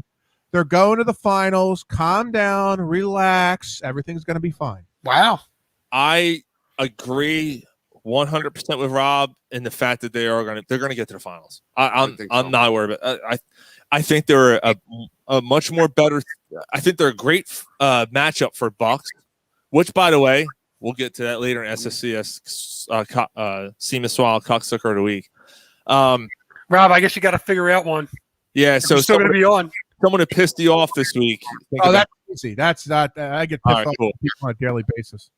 So the Bucks and then the Nets, to me, and we've talked about it for the last few weeks on the show. The Sixers, to me, are a much deeper team. The Sixers are the better defensive team. And the major question with the Sixers is, do they have enough offense to keep up with teams like the Nets or the Bucks? I think with defense, playoffs are all bad. I know it's a different sport, football, baseball, but it does go with it. The second best defensive team by defensive efficiency rating is the 76ers, and I think that's going to come into play. And I think they're going to be able to take care of these teams in a 7-game series. I think it might take 7 games to beat the Nets, but I think they're going to beat the Nets, and I think they're going to get to the NBA Finals. And in the words of Jeff Stoutland, who's the Eagles' offensive line coach, hungry dogs run faster. And I don't think there's anybody that's hungrier than the Sixers in the East, especially JoJo. Yes, sir. I think that's going to be a big thing. Is they want to, the Nets. Yeah, I'm sure they want to win it, but those guys are individuals. They're not a team, and you can't win if you're not a team in any sport. You just can't do it. And they haven't even played that long. I mean, I'm still worried about the Nets, I'll be honest, but they haven't played together enough to I don't know what the cohesiveness is going to look like. They're all kind of banged up. Kyrie Irving's talking about stuff that's going on around the world, and it'll be interesting to see what happens with them and if they're able to kind of out of nowhere. Hold on, Mike. Did you say all around the world? Because apparently, according to Kyrie Irving, it's it's flat, right? All flat through the world, or however. You can all around the world. watch the special on Netflix, Flat Earthers. My God, that's a good one. I might want to hang myself after watching it. I don't know how. You'll feel smarter after you watch it. Yeah, That's but stupid people aggravate me though. well, just go on Twitter for a day. You'll feel much better about yourself. This is why I haven't signed up on Twitter, and this is why I cut myself off on Facebook after a certain amount of time. I'm like, nope, I'm done for the day. Go out in public every day and put up, as my friend Nick Manning would say, every time I go out, it's like war. That's pretty much what it's like. Yeah, it's. Do I fire this shot here, or do I just kind of keep my mouth shut? Dude, that's the absolute truth, especially during this time. And when we're trying to get through this shit, trying to get back to normal where everyone can be in studio again, right, and be together. Although, Rob, this is the second show. Last week was our first show where we had people back in the studio in 14 months here. Really? Yeah. So it's been a struggle. Mike will be back in the house in another. Week. I got mine today. Yeah, so another week or two. I've ignored COVID the last year. I can say that I was probably an independent for most of my life, but now I can tell you that I'm a far-right Republican now after all the shit that's happened. Because of COVID, yeah. Oh, yeah. You can tell the people driving who they voted for, the people that are masked up, gloved up in their car. Those are the kind of people that should just be locked into a sane asylum and never be allowed out again. I actually agree. The non-essential cocksuckers. Yeah, I got to be honest. I got to be honest. If you're driving by yourself with a mask in your car, you're jerking off with a rubber. Yeah, definitely. You're definitely jerking off with a rubber for sure. Well, when I first got vaccinated, the thing I would tell the girls as a pickup line, I'm vaccinated. I'm safe. That was the pickup line. Sold. How'd it work out? There's no danger if I squirt. Yeah, it didn't. It intrigued the conversation, but didn't go past that. I'm coming day and night. Rob. I got to ask. Through the show, and you don't have to mention names. Did you ever get lucky with one of the porn stars? Well, he talked about his birthday. He got lucky with several on his birthday. Yeah, they weren't porn stars; they were local girls. But yes, yes, I have. I was going to ask. Yeah, so I guess that it had its perks. It does have its perks, but you can't. How can I put this? You can't go into it thinking, "Oh, I'm going to have this girl over so I can bang her." You can't. I have them on to legitimately be on the show and promote the show. Right. And if you just hope, yeah. If we go out and we hang out, then whatever, it is what it is. But when they come on, they're legitimately coming on to come on the radio show. Come on. Yeah. Right. Funny.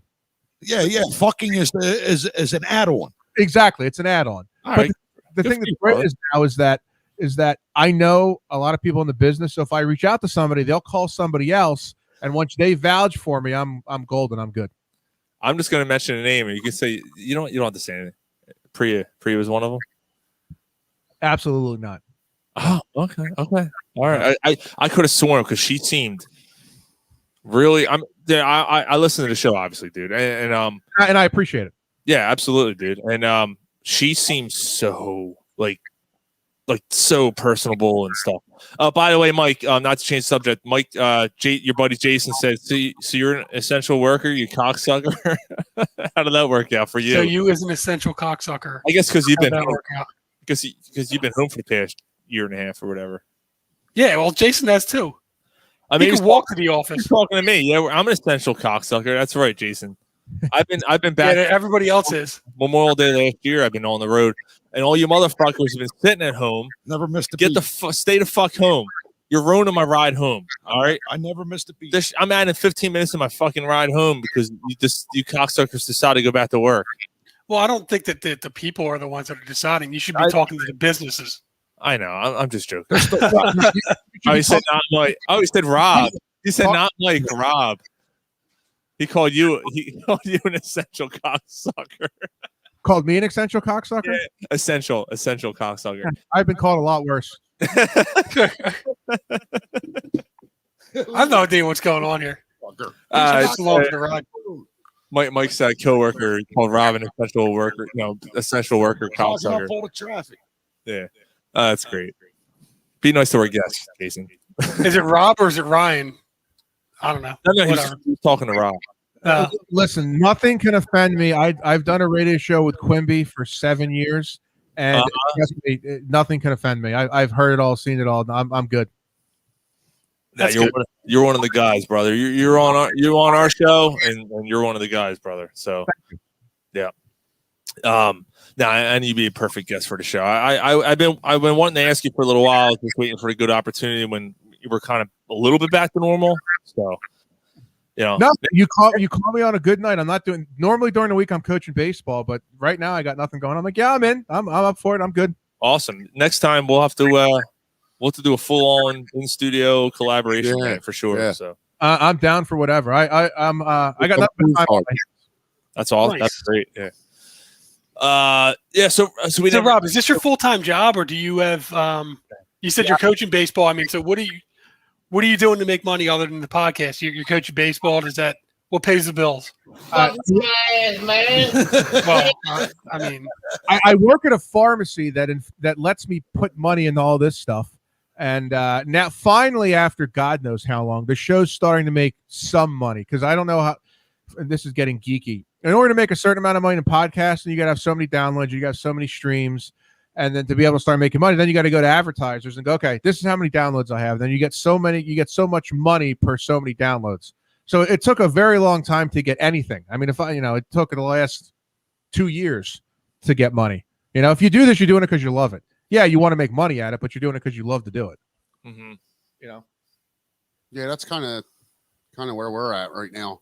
We love doing it, but we'd like it to start turning into something. Yeah, right. Yeah, I mean, you do enough with the podcast and coaching, basically. That's your gig then, or? Well, yeah, like I said, I work at a pharmacy 9 to 5. Right. Okay. And that pays the bills for everything. But the coaching, we started bringing more money with advertising because all our games. Here's a shameless plug. All our home games are broadcasted on the Sports Fan Base Network, so you can check out the games there. So we're bringing in advertising there, which is good. And then if I do any appearances, in other words, if a club calls me and they go, hey, we want you to come do the show, we want you to bring so-and-so and bring Hollis Thomas. And then I got to give them a quote for what their quotes are, and then they pay us and we come. Now, in the beginning, I had to beg to go to do places for free. Like, I'll come, I'll do it for free. Now it's to the point where if someone calls me, they know that it's going to cost X amount of dollars to get me and whoever else they might want to come to do the show. That's the way to do it, man. That's absolutely the way to do it. For sure. Nice. They know you're going to have a draw. They know you're going to bring somebody that's going to draw people in. So, yeah, absolutely, man. Good for you. How many followers you got, Rob? You're talking about how many listen to the show every week? Yes. On average, it's between streams and downloads, it's like 5,000 somewhere in that. And that's then great number, brother. In order to make any serious money, it's got to be over 10,000 a week, which is really hard to get to. Yeah. We can talk after the show. That's not entirely true.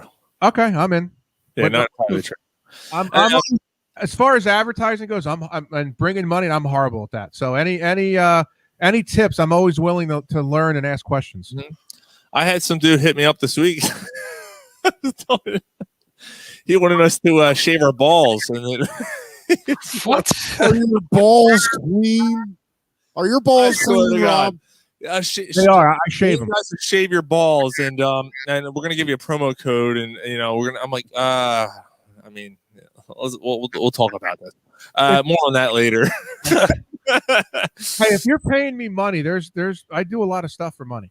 Yeah, well, I will shave my balls clean for money. There won't be one fucking hair. There won't one remnants of a hair. My balls, that whole section. My problem is I do that every day anyway, so I wouldn't be able to do it because it's shaved all the time. Yeah, so you just actually like post a picture and be like, here you go, done, your product works. There you go. Let's get paid. That's awesome. All right. You know what? We do a segment called While You Were Drunk. Let's hit that real quick. So we already did you know what? Hold on. Poll question. There was a poll question on Twitter this week about the Sixers and about what the people on Twitter thought. I just want to hit this up real quick before we move on. Basically, now that the Sixers have clinched the number 1 seed, your expectation for them is what? Is it to win it all, get to the NBA Finals, get to East Finals, or disappoint us? So I'm gonna go ahead, Ryan. You go first. NBA Finals. NBA Finals is your guess? Yeah. All right. We put a bet. I'm confident they can win the whole thing, especially for a certain somebody who's no longer with us. Yes, more on that later. Yeah. Mike. So right now, it's really hard to tell. I think they beat everyone, but the Nets still worry me. So I think they have a tough series with the Nets in the conference finals. But right now, that's where I'm at. Okay. But, again, Ryan's talking about the bet that we're in. With the odds that we had on that, it was a no-brainer. Absolutely, yeah. I think the Nets might be the toughest series in it. I'm not really as worried about the West right now. Mm-hmm. So, speaking of the West, real quick, just to get on the did you see the opening lines for the 1-8 series and the 2-7 series? Yeah, Lakers Suns was what, minus 300 or something? Minus 300, and the what is it? The Jazz and the Jizz. And the Warriors right now they're playing tonight. They're not even sure. They're saying if the Warriors win, the Jazz are opening at minus 750. Holy shit! That is interesting. Yeah, because the Warriors with Steph Curry, the way he's shooting the ball right now, and Donovan Mitchell's out. Oh, he's kind of banged up. Ooh, man, that might be a bet. We might have to talk to our buddy Mark Drumheller about that. See what he thinks about that. That might be a good bet. Rob, what's your? So you think the Lakers are actually underdogs though, as a 7 seed, I guess, right? No, they're favorite. They're favorite. They're minus 300. They're minus 300 over the Suns. So they're actually favored over the Suns as the 7th. So 7 seed. Yeah. Okay. I don't know if that's ever happened to 7 being a heavy favorite over the 2. Were the Sixers favorite to beat the Bulls when it was 8-1? Well, no. I mean, that's what I'm saying. You're saying that it was like Sixers weren't favored. It's been like 30 years since the Yeah, but the Sixers were 8. They won it, but they weren't a favorite. That's what I'm asking. Were the Sixers favorite because Derrick Rose was out? No, but Derrick Rose got hurt that first game. Oh, okay. All right, I'll just. Shut the fuck up. Rob, were the Sixers going to win it all? Get to the NBA Finals, get to the East Finals, or disappoint us all? If you don't think they're going to win it all, like I said, get a dog if you're scared. I said this from day one. They're winning the whole thing. Again, calm down, get in your easy chair, relax. Everything's going to be fine. I love that mentality, Rob. I'm right with you, man. I say they at least get to the NBA Finals. I'm going to see who they play. The Jazz scare me only because of I get a dog. The Jazz scare me only because they didn't look good against them earlier this year. They were healthy that game. They looked completely outmatched. But I'm going to say at the minimal to get to the NBA Finals, our poll results might surprise you. 39% said they're going to win it all. 27% said disappoint us all. Wow. That's just typical Philadelphia. Yeah, that's one and the other. That's the pessimistic Sixer. So what's that? I guess that's disappointing us all. Has got to be first or second round exit, right? Yeah, right. Yeah, that's the pessimistic Sixer fan because of what's going on in the past couple of years. That people got to get over that. Mike, that's exactly what that is because I asked NBA East Finals or NBA Finals. So yeah, it's second round exit or less is a disappointment. Man, that would be a disappointment. I don't see it happening. Once the Eagles won the Super Bowl, I'm Mr. Positive now. Anything is possible now. I'm Mr. Positivity. Hey, I made a New Year's resolution this year, and I said I'm going to try my best. Right? I think I've been pretty good with it. I've been trying to not be so pessimistic while looking at our team. And yeah. I've never been the most pessimistic person to begin with, but I feel like I've been trying my best to try to look at things more from an optimistic standpoint and try to look at things. Okay, yeah, they're not playing well now, but let's look at this, look at that. Yeah, like when the Sixers were in the middle, like when they were in like their 50s or 60 games, like that stretch between 50 and 60 games, it was a dog days of the NBA. They lost a few games they probably shouldn't have, but it's the NBA. The dog days of the year, Sixers will be fine. Yeah, but I mean, getting that number 1 seed was huge. Yeah, and that Milwaukee and the Nets series should work to the. I mean, that's why it's like a 51-49 with me, man. I could see that going, but it might change as the series. I want to see how the series goes on. I could definitely see me changing and being more confident as we move on. Mm-hmm. What were you saying, Gar? Oh, here recently, that it's been nothing but disappointment as a Philadelphia sports fan. We've had since the Eagles won the Super Bowl. Yeah, I had a lot of high Flyers. Look what they did. Yeah, they just fell apart and crumbled. Mm-hmm. And then we were home for the Phillies, and they're making a mess. So it's hard not to be pessimistic, but this team is fucking stacked. And I'm not going on the path of I'm worried about this team. I'm worried about these teams should be worried about the fucking Sixers. And in the second round with the Nets, amen, brother. Amen to that. In the second round, the Nets and Bucks are most likely going to play. That's most likely going to be a hard-fought 7-game series where they beat the shit out of each other. And guess who's going to be there waiting after winning? After being 8-2 at the worst in the first 2 rounds. Guess who's going to be this there? This motherfucker over here with home court advantage. Yeah, with a team that is dominant at home over the past 3 years. The Nets or bring it. The Nets bring it. I don't care. The Nets, the Bucks. Bring it. The Nets or the Bucks after that second round are gonna be like, you get your dick and your pussy all covered in shit. Be like, yeah, let's do it. That number 1 seed was huge, man. The only 2 teams, right? It's the Nuggets and the Jazz that you won't have home court advantage against. That's it. I don't care. I don't even think there's a. By June, we're gonna have full right. Full, I'm not saying that the Nets or the Bucks wouldn't be a hard series. It would probably go 7. I'm not saying that, but we get to the finals. I don't think there's anybody in the West that can beat this team in a 7-game series. Lakers? No, because Embiid dominates Anthony Davis every time they play against each other. Yeah. Okay. But I mean, you got no other choice. They're the only one that can bring us. The other 2 things of the poll were get to the NBA Finals is 22%, East Finals 12%. So the majority agrees with Rob and Ryan that they're going to win it all.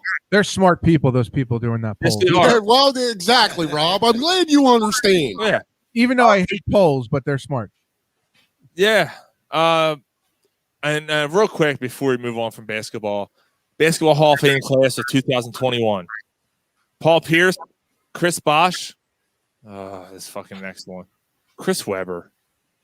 Dude, he's a Hall of Famer. Say what you want. He's a Hall of Famer. Bosh is not a Hall of Famer. Chris Bosh is not a Hall of Famer. I agree with that. I agree Chris Bosh is going to do it for long enough. If he would have stayed in Toronto, but he had to change the way he played when he went to Miami. Like he had to like give up like the reins. In Toronto, he had the potential of being a Hall of Fame player. One though, the last one to me, the best of the class, Ben Wallace.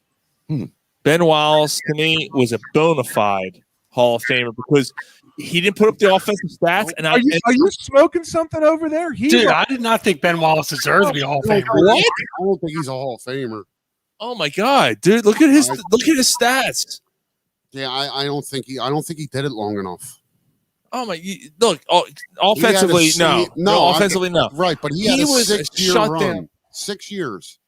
That's not long enough to be a Hall of Famer. Oh my God! I agree with you that he's one of the most dominant defensive players ever to play. Well, you just said it. But he just didn't do it long enough, man. He should not be in the Hall of Fame. I'll take that, John. I'm not going to take that. Fuck these motherfuckers. And that's cool. But the one that sticks out the most for us locally, and fucking kudos, fucking cheers. Villanova coach Jay Wright, is in the Hall of Fame. That is awesome. That is awesome that he made the Hall of Fame. That's so cool, man. So Jay Wright. So first of all, let's put this to bed right now. Villanova. You know where I'm going to go with this, because people, someone actually pointed this out to me. Villanova, Philadelphia school. Yes. Yes. Someone said, what's funny? It's not in Philly. It's on the main line, but they recruit players from Philly. It's a Philly school. Mm-hmm. It's a suburb of Philly, right? Like that. You can get there at any point in any part of the city in Philly. You can get there in 20 minutes. Just like Langhorne. Yeah, I mean it's a Philly school. Yeah, I mean it's part of the Big Five. It's part of the it's part of the Philly tradition. You know, Right. It didn't just join the Big Five. It's been in the Big Five since the beginning. So so it's a Philly school. Can I just ask a question? Is Dennis Rodman a Hall of Famer? Yes. Yes. Dennis Don't Rodman is tell a- me Ben Wallace's numbers are better than his. Yes, they are. Okay. Fine. How long? Hold on. How long did Dennis Rodman play? Numbers, like, And how define many numbers. And how many championships did he win? Yes, Dennis Rodman had 5 championships. Which Okay, is there you go. 3 different teams. no, Right. and The Pistons, the that's true. Spurs, And I'm not. No. You're missing. You're saying Dennis, and I agree. Dennis Rodman is a Hall of Famer as well. I'm not saying Dennis Rodman is not a Hall of Famer. No, but you're saying that. So you're saying better numbers. I mean, Dennis Rodman obviously had more rebounds. Dennis Rodman has more rebounds than like most not by everybody. many. Not by many. And I'd argue he played the much better era too. Didn't he have better players around him? Yes, he did. Who, Rodman? Yeah, absolutely. Man, that Detroit team was pretty good. That Detroit team, singular. Well, the teams, like the Detroit team for 3-4 years. The Chauncey same Billups, team. Philip Hamilton. And how many years did Rodman play with All Stars and Hall of Famers? Well, I mean, he played what 2-3 years with Chicago. Yeah, No, he played 5 years with Chicago, and he played 5 years with Detroit. 3 with Jordan. Detroit with one of the greatest teams ever. Yeah. I mean that team beat Chicago to get to the finals. Yeah. So all right. So points. Rodman leads by 400 points. Shooting percentage is pretty close. Rebounds, only by 1,000. And I say only by 1,000. 1,000. I know it sounds crazy, but No, how many years did Wallace I'll play? have to look that up. I'll have to look how many years they played. Blocks. Ben Wallace has 1,500 more blocks. No, Right, but I mean, Ben Wallace was a center. Rodman was like he was a championships 5-1. All-Star nods. Rodman only had 2 All-Stars. Ben Wallace had 4. Defensive Player of the Year. Rodman had 1, and Ben Wallace had 4. He won that award 4 times. He won Defensive Player of the Year. Yeah, I mean, in that era, he was the only defensive player that was considered. The fact, like he's was really the only guy in that. He era played for that- 16 years. Ben Wallace Wallace. did? For 16 years. 16. Wow. Damn. 16 years. Holy shit. Dennis Maybe he is a Hall of Rodman. Famer. Maybe he is. Dennis Rodman. Let me see. How many years did he play? Change years. From 86 to 99. Do the math. 13. 16. Or 86. Oh, 86. Yeah. 13. Okay, so in 2 less years, he outscored him, out-rebounded him. No. Rodman out rebounded. That's what I mean. Oh, In 2 okay, less yeah, years, he yeah. outscored him, he out-rebounded him. Out championship. He out-championshiped him. So the only thing he's in a better era, a more hard-fought era, a more dirty era. Why the fuck are the Phillies doing the wave when they're down 6-3? Down by 3. You should never do a wave. 2 things you should not do at a baseball game: never do the wave, and the jackasses that boo when they throw to first base. I hate those people. Yeah, I agree. 100%. 100%. But back on that, The wave should be fucking outlawed. the comparing him to Dennis Rodman is another different. Ben Wallace. But everyone, the might reason why I be brought that up is because everyone Yeah. considers Dennis Rodman as one of the greatest Right. defensive players ever, and Ben Wallace's numbers aren't that far off. Maybe he. You're changing your tone. Yeah, you may have.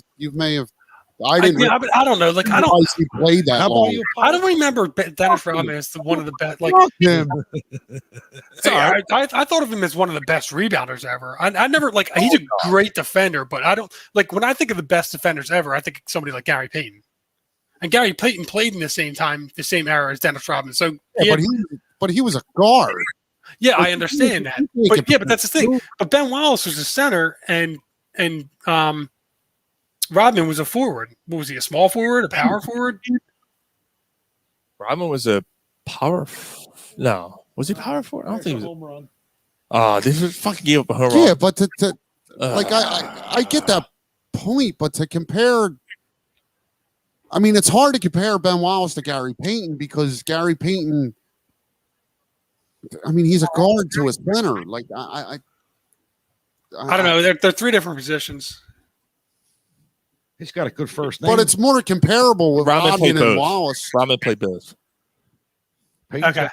Peyton's got an awesome first name. Oh, fuck you. No, it's corny. It's corny. Probably a douchebag. All right. Well, Yeah, moving on. yeah. While you were drunk, stories you may have missed this week. It's short this week. I am not drunk, Like your dick. man. You're trying to make me drunk. It's time to catch up on some things you may have missed. Do you think a six-pack is acceptable? Wow, you were drunk. I'm drunk and I love cats. What more do you need to know? Kevin Pillar took a fucking fastball to the face this week. And we're gonna. I want to get into this right after we get done this segment. So I'm gonna get into baseball a little bit. Holy shit! Like the people that are getting hit in the face the last couple, the last year, I guess I should say. And the pitcher that did it was like, oh my god. Oh yeah, dude. He was crying. He was pissed. Yeah, crying in the dugout. or not pissed. He was really upset. Yeah, he was real. I kind of agree, Yeah, Ryan. you're a pussy. Get the I fuck kind out of of here. agree. Shit happens. in Crying baseball. like a little bitch. It's part of the You game, were right? crying like a bitch. Well, dude, that was nasty. I mean, Did you see him the next day? Like he was doing an interview and he's all talking like this because he's all nasally and shit. Overall, I'm feeling pretty good, except I got some swelling on the eye and his whole face is black and blue. I can't breathe out of my nose. But besides that, I'm doing pretty good. Should have called freshly.com. fuck. You sound like a fucking pedophile. Slee stack. I can't wait to get back out there with my guys. Yeah, you sounded like a fucking pedophile at a fucking daycare. Fucking Slee stack. From the Oh, fuck. So, Kevin Pillar, best of luck. Hope you get well. Apparently. Fuck him. I hope his face never recovers. Should have stroked out. Yeah, straight up. Seen his whole face break apart. Now go home and get your fucking shine box. So have you guys heard? So there's a new trend. It's not a new trend. It's been going on for like 4 years now, but it's become a viral sensation because of some asshole that went on YouTube and posted a video of himself doing this. Have you heard of high mead? High mead? No, I haven't. High mead is this newer thing that's going on right now. Is it like a fucking high ringer when her Dude, hermaphrodite pisses this on is the wall?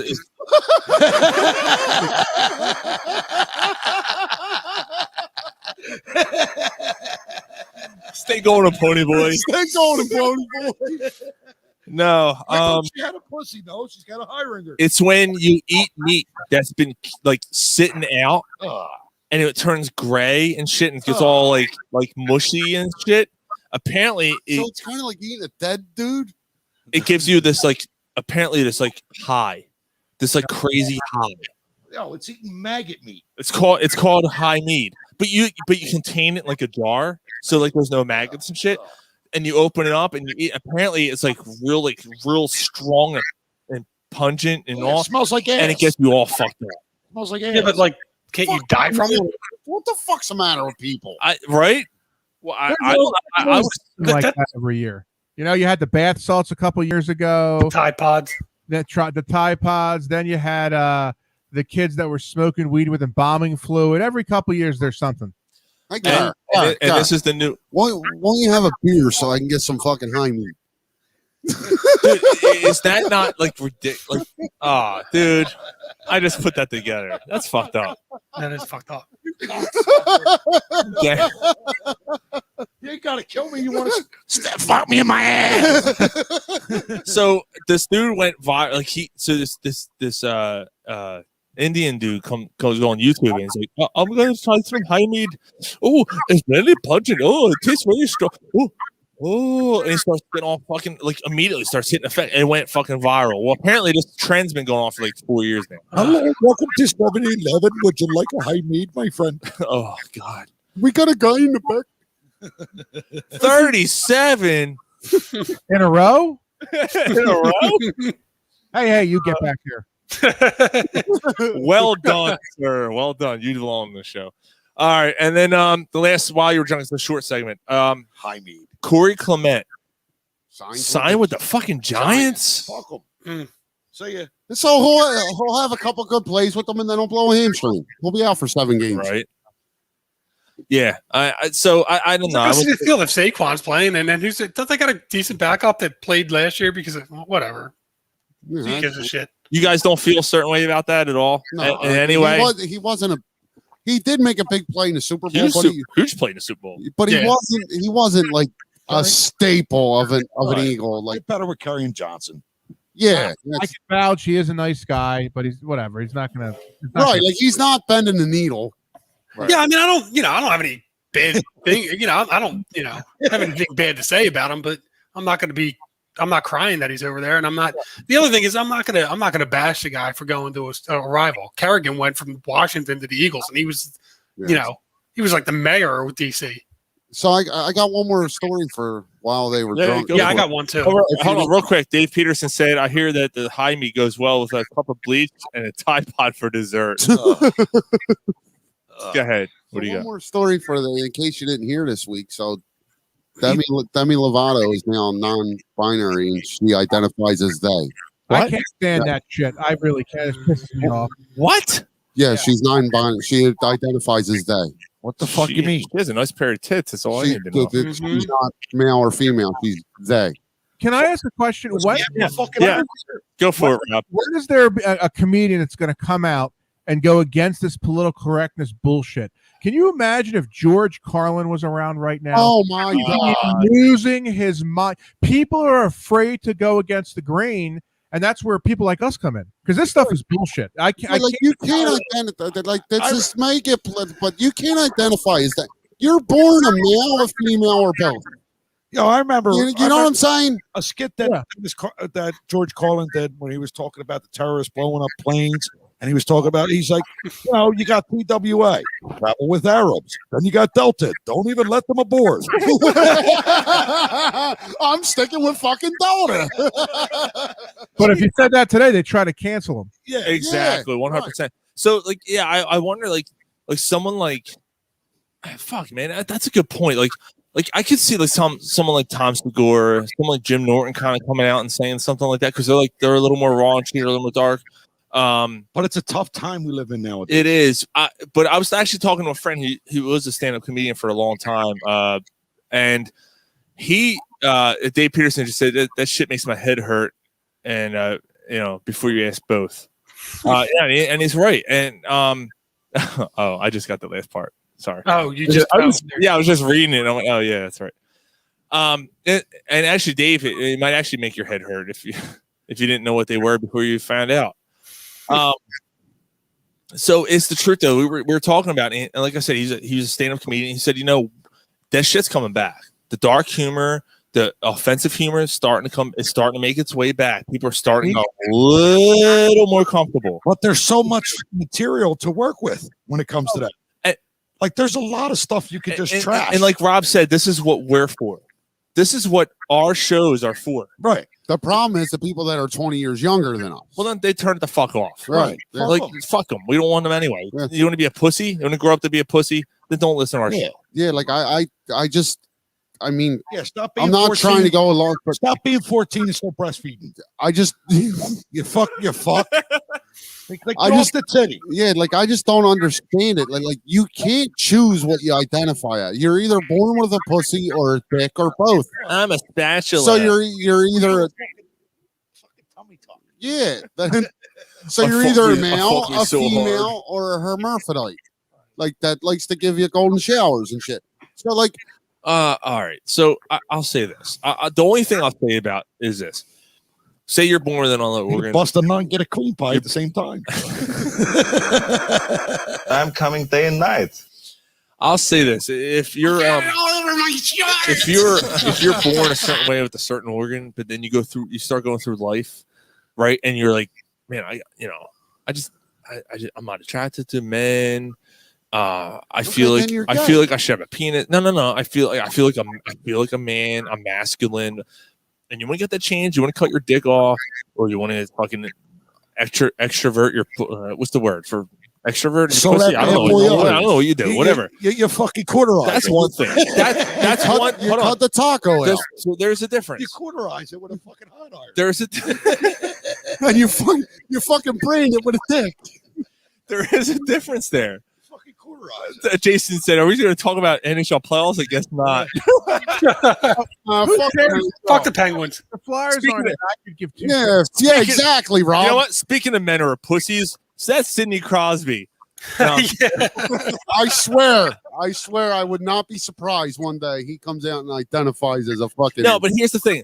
because he's a pussy. My thing is, if you feel a certain way throughout your life and you feel you should be a certain way, then you change and you get the section. You know what? I don't give a fuck. But not that there's anything wrong with that. No, and that's different from what Ryan just brought up. Right. That's different. Right. Like if Demi Lovato had said, "I've always felt like I'm a man. guy. I felt masculine. Let me cut my nice titties off." Right. Like I always felt like I should have a penis. Like I don't. Do you ever think that like Demi Lovato What it just is, wants it doesn't attention? affect me. Yeah. Somebody gave her But the cock and she felt it in her throat. She said, "Oh, I ain't doing this no more." But to just come out and say I identify as they, what is they? You're one person and you're not. See, we're getting so we're turning off people. Fuck them. I don't give a fuck. The cock, kid. The cock.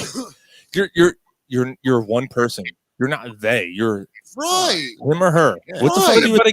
But again, it's a celebrity that might feel like they're going out of the spotlight and looking for attention to like this celebrity also was in just came rehab and everything else. What was the other what's her? She was in Juno. Oh, Page.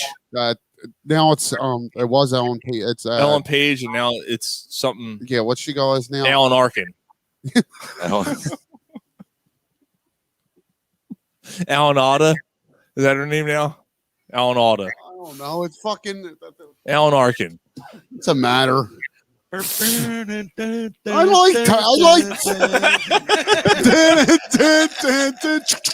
Go fuck yourself. All right.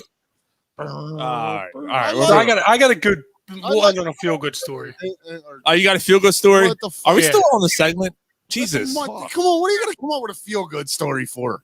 We're just talking about feel good. We're talking about dicks that should have been cut off. You're Yeah. gonna talk about feel good story? I got Yeah, you that's- guys are assholes. Quarter-eyed snappers. Let's make So- this feel good. Ever have a gal suggest that you need some attentions paid to your buttholes? All right, go ahead, Mike. So did you guys hear about Charles Barkley and what he's doing, donations and whatnot? No. He's giving a bunch of money back to his hometown in Alabama. He's given all 250 employees all $1,000 bonus. That's pretty cool. It's cool. For, all the educators, the bus drivers, the lunch ladies, the teachers, everybody. Give them all $1,000. Sloppy Joe. Sloppy Joe. Sloppy Joe. Sloppy Joe. That Veronica Vaughn. Me and her got it on. No, you didn't. Well, you can imagine what it'd be like if you did. Oh, yeah. We got it on. That's awesome. That's pretty cool, man. Yeah, good for Charles. That's it. Yeah. Remember his part in fucking Wayne's World? He's going to go down here, and then he's going to fly over here, and then he's going to end up in. He was the bouncer, right? Yeah. It's like, that guy had an awful lot of information for a bouncer. Yeah, it was Mr. Big. Yeah. He was trying to chase Mr. Big down. Yeah. Should we hit on the NHL playoffs to satisfy one of our listeners here? I'll fall asleep, but you can go ahead. Yeah, I'm not gonna lie to you. I know. Sorry, Jason. I don't even know who's in. I have not paid attention. Our Flyers aren't in. Jason, why don't you even tell us what is going on in the playoffs? Fuck it. I know about one series. Right here. I don't even know what's going on in the Penguin series. What you should talk about is, listen, I'm a fan of all the sports, right? I'm a huge Flyers fan. Right. But you talk about the lemmings that go into that building and just say everything's so positive when the team fucking sucks. Yep. And they haven't won a cup since the 70s. And these people, everything's great. It's real good. It's nice. Can you imagine? Where's the accountability? There's no accountability. Everything's sunshines and rainbows. Can you imagine if the Eagles 19? I mean, they didn't win since the 60s. We were on them. I was like, oh, they made the finals here. I don't care if you make the finals. Win. And they fell. They fooled me this year. I was back on board. Yeah, I thought So- they were in the finals, and they shit the bed. Jason, I think he was fucking with me, but Jason texted me the other day, and it's like, see, Philly's just not a hockey town. This is why. That's crap. nonsense. That's bullshit. crap. And I see what he's saying. But when the Flyers are in the playoffs, dude, They're so boring. They're so inconsequential for like we're going on decades now. well, think about it. The last 10 years, the Phillies haven't been in the playoffs. And remember when the Phillies were in the playoffs, you couldn't go anywhere without seeing red. Yeah. No. So they have like they broke records for how many games sold out in a row. Dude, what have you done for me lately? Right? The Flyer now to Rob's point though, if coronavirus wasn't going on, I mean, I had season tickets the 2 years prior, or for the 2 years prior before coronavirus, as well. and it was sold out every night. And one of the years they sucked, and the other year they made the playoffs. But either way, every night was sold out. And what Rob's saying, those lemons go in there, and it's the truth. They wear their Flyer, and they're like, all right, we're going to win. I'm looking at the standings. I'm like, I can't get up for this game. Like, I'm not excited. I'm here. I'm drinking beers. I'm drunk. But I'm not, like, fired up. They score a goal. I'm like, oh, that's cool, but what are you going to do for me tomorrow? And it's a pessimistic way to think of things, but it's a realistic way of thinking of things because you look at the whole picture and you go, yeah, so at the time, Carter Hart wasn't in the system. You know, like he was coming through the system. Like, all right, we'll see. But I'm like, Giroux, Voracek. At the time, Simmons was still on the team, and he was kind of fading. It's like, what the fuck? This team is fucking strapped. For 10 years. And, I don't want to toot my own horn. I'm not. But, Rob, I wrote an article for our page 5 years ago. Yeah, something like that. Yeah. 5-6 years ago that we should trade Giroux, and I got killed for it. Well, you're 100% right. They should have traded him 5 years ago. 100%. And it had nothing to do with his talent or the kind of player he was. It's just they tried to make him the center point, and it didn't work. Right, he's a complimentary player. Right, so look where you're at now. Mm-hmm. You held on to the core for another 5-6 years, and you can't break it up now because of the contracts they got. Well, I was going to say, when are they out of cap hell? Like, they can't spend any money. It's horrible. They're still playing. They're still paying Brigalow. I was just going to say they're still playing the Russian Bear. Yeah, be on the moon somewhere. Yeah, right. Yeah. If they call a ball, I remember when they needed a goaltender, he said, "I'll come back." All right, so Jason, there's your answer, and that's like asking why Pittsburgh's not a baseball town. You're right. Ow! Gorgeous stadium. Yes, it is beautiful. Yeah, it is a nice stadium. It's one of the nicest stadiums I've been in. Yeah, but what's our last Green Legion trip? We tried to take off that bridge. The fucking Roethlisberger. What do they put on it? Coleslaw. It's coleslaw. Coleslaw, French fries, and some fucking the worst fucking sandwiches there. Pittsburgh sandwiches fucking blow. It's not on like a bakery guy's roll. It's on a hamburger roll. It's horrible. And it's the worst. I'm a food snob to the 10th degree. I'm like, all right, I'll try it. I'm like, this is it. The bread falls apart. The meat's not. I'm like, this sucks. It is not. And if it was good, I tell you, it's not good. Grabbing a roll that's been sitting in fucking roast beef. Can't hear you. Gravy. Can't hear you. It's a mess. We're very spoiled with a Sir Curran roll or rolls from Conchi Bakery. We're very, very, very spoiled here. Oh, Philly's got it going on with sandwiches. Yeah, we do. You go down even Florida, dude. They don't fluoride in the water. The bread's not as it's like I could do a whole show. Actually, I've pitched a porn star cookbook, but that's for another show. I could do a whole show on food because Philadelphia. I can tell you without a doubt is the best restaurant food town in America, and it's not even close. It's not as far as the restaurant and the food scene in Philadelphia. Nice onion ring orgasm. Onion ring orgasm. Semen salad. So we thought that the problem with Gary and the microphone was that he was drunk. We found out that that's not true. He gets excited. Yeah, he gets excited. He talks away from he's like, hey, I got a good point. Yeah, I got a good point.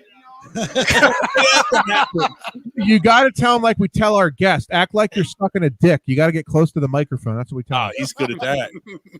Right, Show Garrett? me that dick, Garrett. Do I got to swallow? No, you never have to swallow. It's just a courtesy. But I'm a nice guy. It's just a courtesy. Yeah, I'm it's a a nice courtesy. guy. It's a courtesy. I went to Pittsburgh in a couple times. I've been three times, I guess. But the only time I ever walked into a restaurant in Pittsburgh was 2002. Cordell Stewart was still the quarterback for the Steelers. I went in with my uncle. Cordell. Yeah, Get out Cordell. there, And it was James Stewart was the running back for the Detroit Lions. We were staying in the same hotel as the Lions, and my uncle had him on his fantasy team. He goes, "Hey James, you're playing my Steelers. Don't do too much." James looks at me like, "What the fuck are you talking about? Fantasy football?" He's like, "What the fuck?" Anyway, so we go to the game. We leave. We go to this restaurant, and I got this fucking sandwich with coleslaw and French fry. I'm like, "What the fuck is this?" Oh, what do you mean? Like they have like, what are you talking about? I'm like, what is this? Oh, that's how we do our sandwiches. I pulled that shit off and threw it on the fucking plate. This is fucking garbage. Oh, it was the worst. That was horrible. It was absolutely horrible. I'll give you something positive about Pittsburgh, although it was nicer than I thought it would be. The cheerleaders in Pittsburgh is high notch, phenomenal. The guy that runs from South Philly, he's partners with John in Philly. If you're ever in Pittsburgh, stop by cheerleaders down there. It's a good spot. Okay, all right, nice. Is that in like the middle of town or like near the stadiums, or is it? Where were we? Stayed at the Point. I think it was in the middle of town. It was like a 10-minute car ride. Okay, all right. And Pittsburgh's not real big, so that's not cool. Oh, that's awesome. Cool. Pittsburgh's like being in Norristown. That's kind of what it's like. That's actually a really good point. Absolutely. With the hills and that's actually a good point. So, Jason, did you check out on us already? You got no comments on all this shit? I think you did. Let's do SSCS of the week and we're in the baseball. Sound good? All right. So, who pissed you off? Semen swallowing cocksucker of the week. And this is why. You cocksucker! I'll punch you in the mouth. I'll go first real quick. Charles Barkley, actually. He just shared a nice story about him. Oh, that's nice. Yeah. Shut the fuck up! That's for Charles Barkley. For calling the Bucks the team to beat in the East. Now, I didn't hear that. Yes, he did. Sixers in the beginning of the year. Oh, he did, yeah. He said the Bucks are the team to beat. He said the Sixers won't make it. I do think he has a underlying thing for this. Him and Joel Embiid have had this like combative relationship. Joel Embiid don't bow down. I think he's motivating him. No, you're right. I think it's reverse psychology. That's what I think. Right. That's interesting. That's all. That might be a good thing. He probably got 10 grand on the Sixers. That might be a reverse SSCS. Well, it might be. It's a reverse semen solid. It's a semen spitter cocksucker of the week. That's there you go. If you notice on the TNT broadcast, for the longest time, Shaq would always talk about the Lakers because they were great, and Charles couldn't say anything. But then if you notice sometimes when the Sixers are playing well, Charles would go, "Let's talk about my Philadelphia 76ers." So I think it's exactly what you said, Sean. It's reverse psychology. He's trying to motivate him because he wants the Sixers to win. All right. Yeah, I think so. In the worst way. Remember how the way he celebrated with Villanova won? Yeah. We've all seen that video. Yeah. I mean, he wants the Sixers to win. He's just, go ahead, Rye. All right. So, you know what? Hold on. Rye, you know what? Let's make Ryan last. I know why. And trust me, you'll know why. Mike, go ahead. All right, so we're gonna do a little math, guys. It's simple math, right? So there's Phillies played 3 games, right? There's 9 innings in a game. 9 times 3 is 27. They won a game, so they didn't bat 1 inning in the 9th. So that makes it 26 innings, right? One of those innings, they scored 7 runs, right? mm-hmm. Yes. So that means that there's 25 other 7-run 8th inning, right? Okay. So that means there's 25 other innings in a series that they played against a woeful Marlins team, the last place Marlins team. Yeah. How many runs did they score in those 25 innings? Anybody know? Like 3. Was it 3? You would have been over exaggerating them, Rob. I think it was 1. 2. 2? Because they got shut out in the last game. They got shut out in the last game.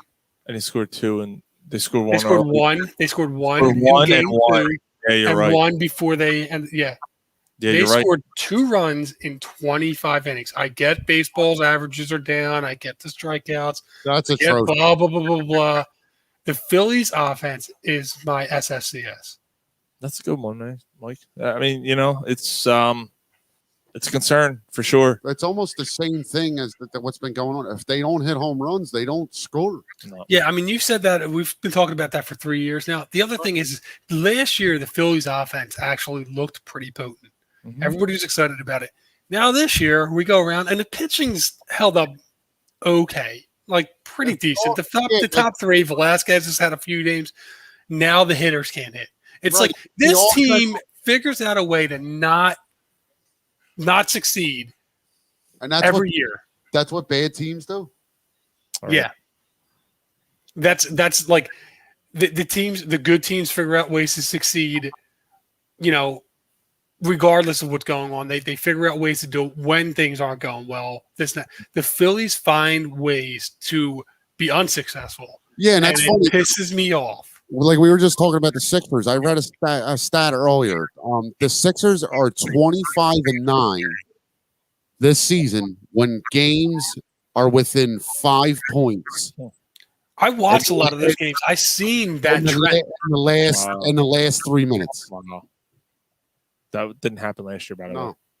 That bodes well for the playoffs. So good teams, the Sixers are a good team, figure out how to win them games.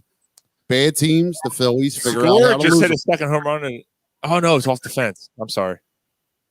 Oh, okay. Oh, dude, it was a blast. He hit a line. And I'm watching this game. McCutchen has a playable ball. It's a tough play to catch that bounces off the wall, gets a double. Then the next hit, McCutchen overruns a ground ball that's hit like right to him. The next hit? Careful, Rob. What's wrong with Rob? You don't like teddies? Yeah. Yeah, I hate him. Yeah, Rob, you got an SSCS? Yeah, SSCS. Hold on, I got to do this thing. Seeming swallowing cocksucker of the week. And this is why. You cocksucker! Yeah, Rob's going. Punch you in the Rob's going. You guys do this every fucking week? Am I? No. I do a thing. Well, it's kind of what have you learned? So it kind of ties. I do the same segment all the time. But am I allowed to have 2 people that piss me off? Is that absolutely? Oh, absolutely. The first one's a high-profile person that's been ongoing. The second one happened a couple hours ago. So I ran the Wawa, and not because I don't get food from there, because I think Wawa's food is horrible, but my boss wanted me to get food for him and my buddy I work with. So I go in, and I'm getting my shit, and I ordered something, and after I ordered something, I'm getting something else. And by the time I was done, the order was ready. So I go to pick it up, and the lady goes, "Sir, you need to pay for it." I'm like, "What do you think I'm going to walk out of Wawa? I got 7 things. I've been in here for 3 minutes. You see me every day, and you think I'm going to walk in?" I'm like, "Fuck you. You're a bitch." Yeah. That woman at Wawa pissed me off. The second one is an ongoing thing. So I don't know if you guys know who Tanya Tate is. She's a British porn star. She owns a fairly well-known talent agency, and this has been going on forever. No. Okay. I've had there's a couple girls I haven't had on. I've wanted an Alexis Fox, and if you don't know who she is, Google her.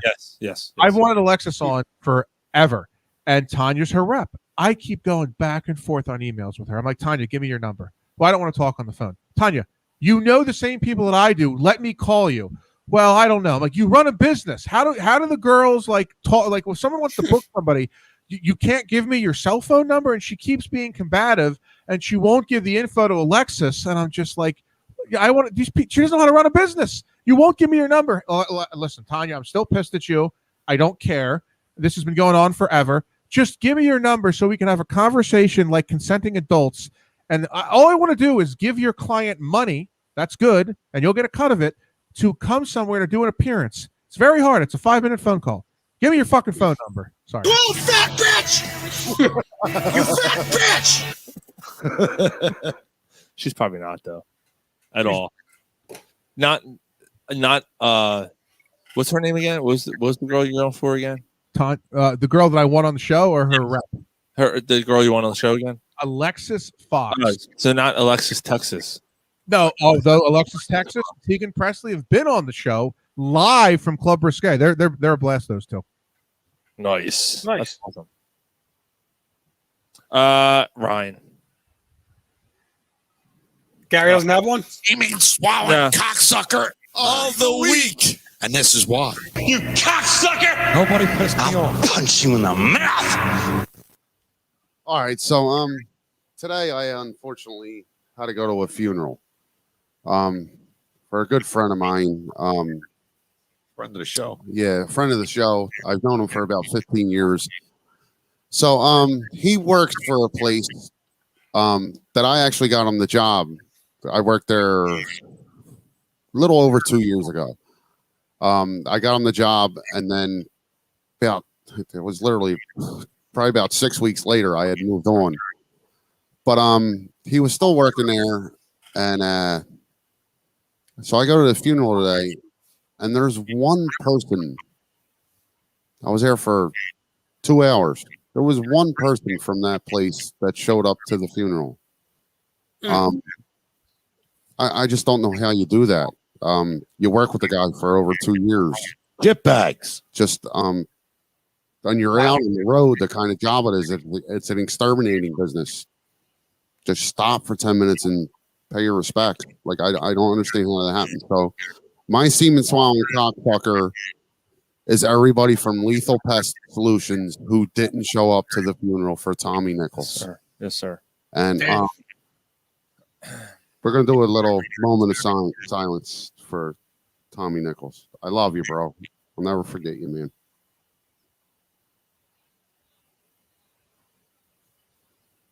All right. All right. Good buddy for Ryan. We're gonna do a shot for him. Good shot. All right, brother. Here you go. Here's to Tommy. For Tommy. Tommy's a good dude, man. All right. Sorry, brother. Yeah, that sucks, man. Condolences. Tommy's a good dude, man. Good dude. Good dude. 37 years old, man. Yeah. 37 years old. Bullshit. All right. Last sports subject, and then we'll do a corner pop popcorn, and we'll call it a wrap. Philadelphia Eagles made a signing this week. Ryan Kerrigan. Absolutely. I'm going to be really interested to see how this rolls. That's right. We were texting back and forth on this a little bit, and there was I think it's a great signing. The team's still going to suck, but I think it's a great signing. Right? I may be on the other side of this. I don't hate it. Like, I'm not saying that it's not like, what the fuck you signing that guy for? I don't hate it. Bottom line, Ryan Kerrigan is still going to demand attention on this defensive line. Absolutely. He's going to be a rotational guy. I'm kind of looking at it like the Chris Long thing. It's exactly the same type. Right. So he's still going to demand attention on the defensive line. You have to account for him, or he will sack your quarterback. Let's keep it in perspective. He's not the Ryan Kerrigan of 3-4 years ago. He lost his job in Washington to a rookie. He's not getting wasn't the rookie Chase Young though? No, it was the guy they drafted the year before. Oh, all right. Cunt Jones. Cunt Jones, Yeah, right. right. It was Cunt Jones. Right. So, again, I'm not saying I hate the signing. I feel you could have allocated the money somewhere else, specifically a cornerback. I know the market for free agent cornerbacks isn't great, but we have one. We have one. Now, they did just make a trade for a guy from Jacksonville. I don't know much about him. Yeah, he's not fourth round. He was a fourth rounder. Right. He's a camp guy.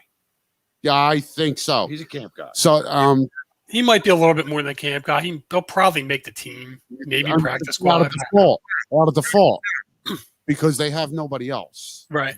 So the fact that you kind of ignored the position in the draft, like I don't know what Zach McPherson is. You took an injury-prone offensive lineman in the second round with Asante Samuel Jr. sitting there. So, again, I'm not saying I hate the signing. I just think you could have allocated the money somewhere else that was more of a need. Now, it's a 1-year deal probably, right?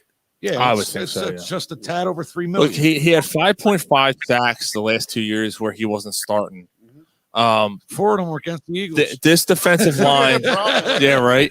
This defensive line, say what you want, dirty.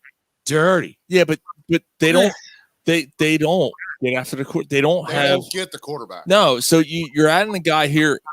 He's going to be a rotational guy for them. Yeah, take some snaps away from. I mean, look. Is Vinny Curry still on this team? I don't know. He's probably taking snaps away from Derek Barnett. So Derek Barnett, who has been a disappointment. Right. So I don't even know if Curry's on the team. I mean, they're four now are Kerrigan, Graham, Barnett, and Sweat. So he might take a little. He might be a rotational guy for Graham too on the other side. Yeah. You know, who's also 30, the same age, and no one bitches about him, by the way. So I don't know. I have no problem whatsoever with this. I think this is a team who needed defensive line help, even though it wasn't something that was spotlighted. They needed a fourth guy. They did, and the thing is too, like Mike, you and I, like I think you and I agree with the draft as far as the tail end of the draft.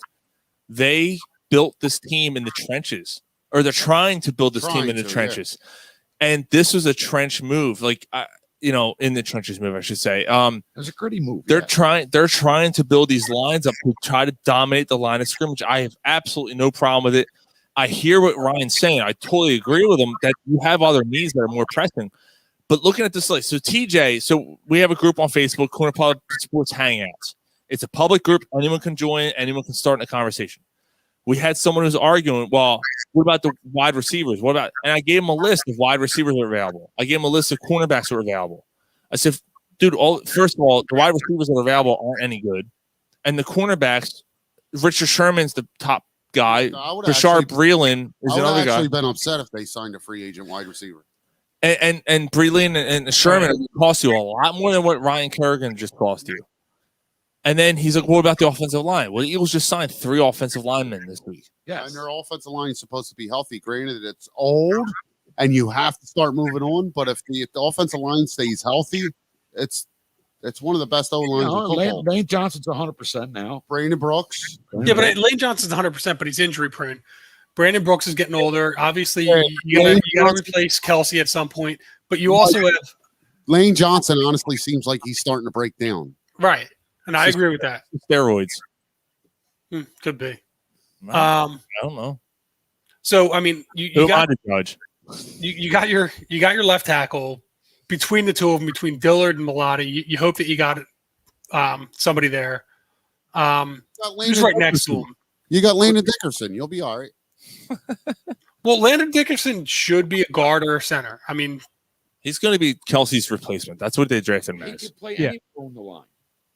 Right. He has played everyone. Lane Johnson's probably going to stick around for a couple more years. Brooks, I don't know how many more years he signed, maybe 2. You could say any player though, bro. Yep. And then who's there? 2 ACLs and has 2 bad. Who's it? Sayamalu? That's the other guy, right? It's Sayamalu, yeah. Yeah, so he's the guard. He's young enough to be around for a little bit. You still have Dillard. You still have, you have a lot of Dillard and Sayamalu, and now you have Dickerson. So that's 3/4 of your line that's young and productive, and then you got some draft picks next year. I don't think the offensive line needed to be addressed this year. I think it's something that you have to start thinking about in the next year or two, along with other positions. Hold on, Mike. I'm sorry. You didn't think the offensive line needed to be addressed this year? I think it did. Absolutely. You need to add depth, and I think they did, though. Yeah, but I don't think that was their number one problem. Their number one problem is the defense. That's right. What they're really focused on. Mm-hmm. And they did, and the quarterback, but that's a whole other argument. And they did. I mean, it'll be interesting to see what happens. Two defensive linemen, 2 linebackers, a safety, a cornerback, and then they signed a couple corners and they signed a couple defensive linemen. So the secondary again is going to be. I agree. The linebacker situation too. I mean, that's why I say secondary.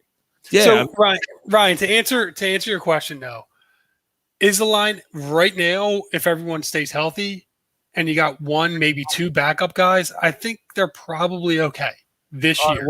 What do you do for 2022? Like, do you just draft and bring in rookies? I mean, you've got to start drafting, or maybe there's some free agency money that frees up after the Carson Wentz deal, and you could sign somebody. Yeah, but hold on though. So Kelsey's probably the only lineman who retires. Okay, Brandon Brooks is coming off of 2 Achilles. How long does he have left? Lane Johnson's breaking down. I understand. I understand, but Lane, Yeah, but that's the only Ryan. That's the only 2 that haven't been addressed now. Hold on, right? Questions. Let me answer. No, fuck you. Shut the fuck up! Go ahead. Okay, so Lane Johnson looks like he's breaking down. Isaac Salmao is not proven. Malad is not proven. Dillard's not proven. Brandon Brooks is coming off 2 Achilles injuries. Okay. So the offensive line didn't need to be addressed. That's not the question I was answering. No, but first of all, they did get it. Go ahead, Rob. No, you got to see what those young offensive linemen are going to do. I mean, after this year, if they don't look good, okay, then you can address it. But if those guys are good, your offensive line's fine. I'm not really too concerned. That's not our biggest issue right now. That is like a 5th on my worries. It's on the bottom of the list. Okay, that's not my biggest issue, but like offensive put it line number should 5 to me is but that wasn't the question. You said what are they going to be doing in 2022, and I was trying to answer that. Right. So Lane Johnson is going to be here next year. Lane Johnson's starting to break down. I might not disagree with you on that. Lane Johnson's starting to have injury problems, and that's fine. But he'll be here next year. Jason Kelsey's the one guy on that line who's probably not going to be here next year. And you just drafted probably his replacement. Yes. You have Dillard, you have Malata. One of them is going to be a left guard. You have Brandon Brooks, who we'll see. I agree with you. We'll see. Well, who's your left? And you have Salamalo. Your left tackle, you have 2 guys, and you hope that you got a 1st-round draft pick from 2 years ago that was injured. The Panther or Malata actually. Malata played well last year. You didn't like Malata? I thought he looked pretty damn good last year. Yeah, I did like. Okay, I'm not saying I didn't like Malata. Is Malata proven to you? Is he proven? No, not yet, but he's getting there. Nobody's proven on this. I mean, Dillard proven to you? No. Yeah, but that's the way that you build. You. So You're right. Ryan, your options are go with guys that are semi-proven that you're trying to get better, or to spend a boatload of money that on the offensive line that puts them in the position that they've been in to where they don't have salary cap. You need to have younger guys step up on the offensive line. You have 1 or 2 veterans, and then the rest of the guys are the young guys that are proving themselves, that need to prove themselves to be. Isn't that what the offensive line should be? Okay, hold on. Okay. How long have we had Jordan Malata on this team? 2 years. Oh. Jordan Malata has only been Well, here. it's probably been 3, maybe 4. 5. It has not been 5 years. It was 2 years before he even came on the field. It's been 5. Yeah, but the first 3 years you knew he was a 6th-round pick. You drafted him developmentally. Doug Peterson drafted him. They don't get your Right, panties in a bunch.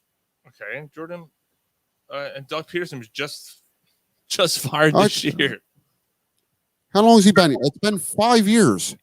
Yeah, but he was drafted as a developmental guy. He wasn't drafted to start right away. 2018. Okay, so 18, 19, 20, we're in 21. That's 4 years, right? Okay, 4 years. This year. Okay. Is he? Right, is that's he? why I said the first 2 years of his career he didn't Right. play. Is he proven? No, and you asked that 2 minutes ago. Okay. Andre Dillard, getting there. He looked good when he played last year. Yeah, he did. But yes, he did. He did. What he play? 4 games.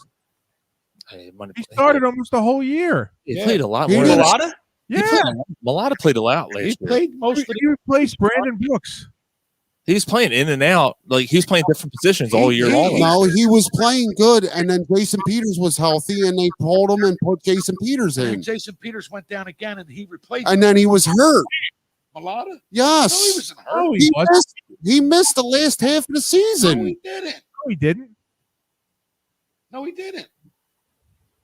He played a good majority of the season last year and did well. Let's see here. Malata played in 15 games last year. Yeah. You don't remember having conversations about Malata? Why is he not in, or he's struggling? No, we did. No. Our it was because he wasn't playing the left tackle position over Peters, but he played 15 games last year, and he started. He missed the last 2 games last year.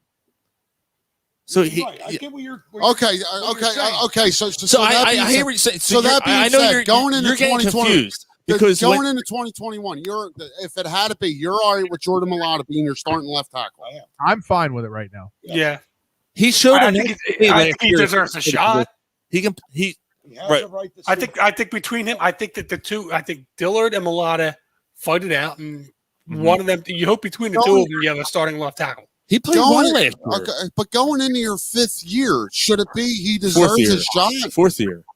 No, 4th year. They draft him as in the 6th or 7th round. Yeah, but he drafted him as a 6th or 7th round as a rugby player. That first 2 years was teaching him how to play the position. In all reality, I mean, he was a project. He was a project. what choice you got? Take 1 year out, okay? Because that first year, you knew he wasn't going to be a starter. In the playbook, right? He was a late draft pick. He was a late draft pick, and he was his first year, and he was going to be a project. So take that first year out.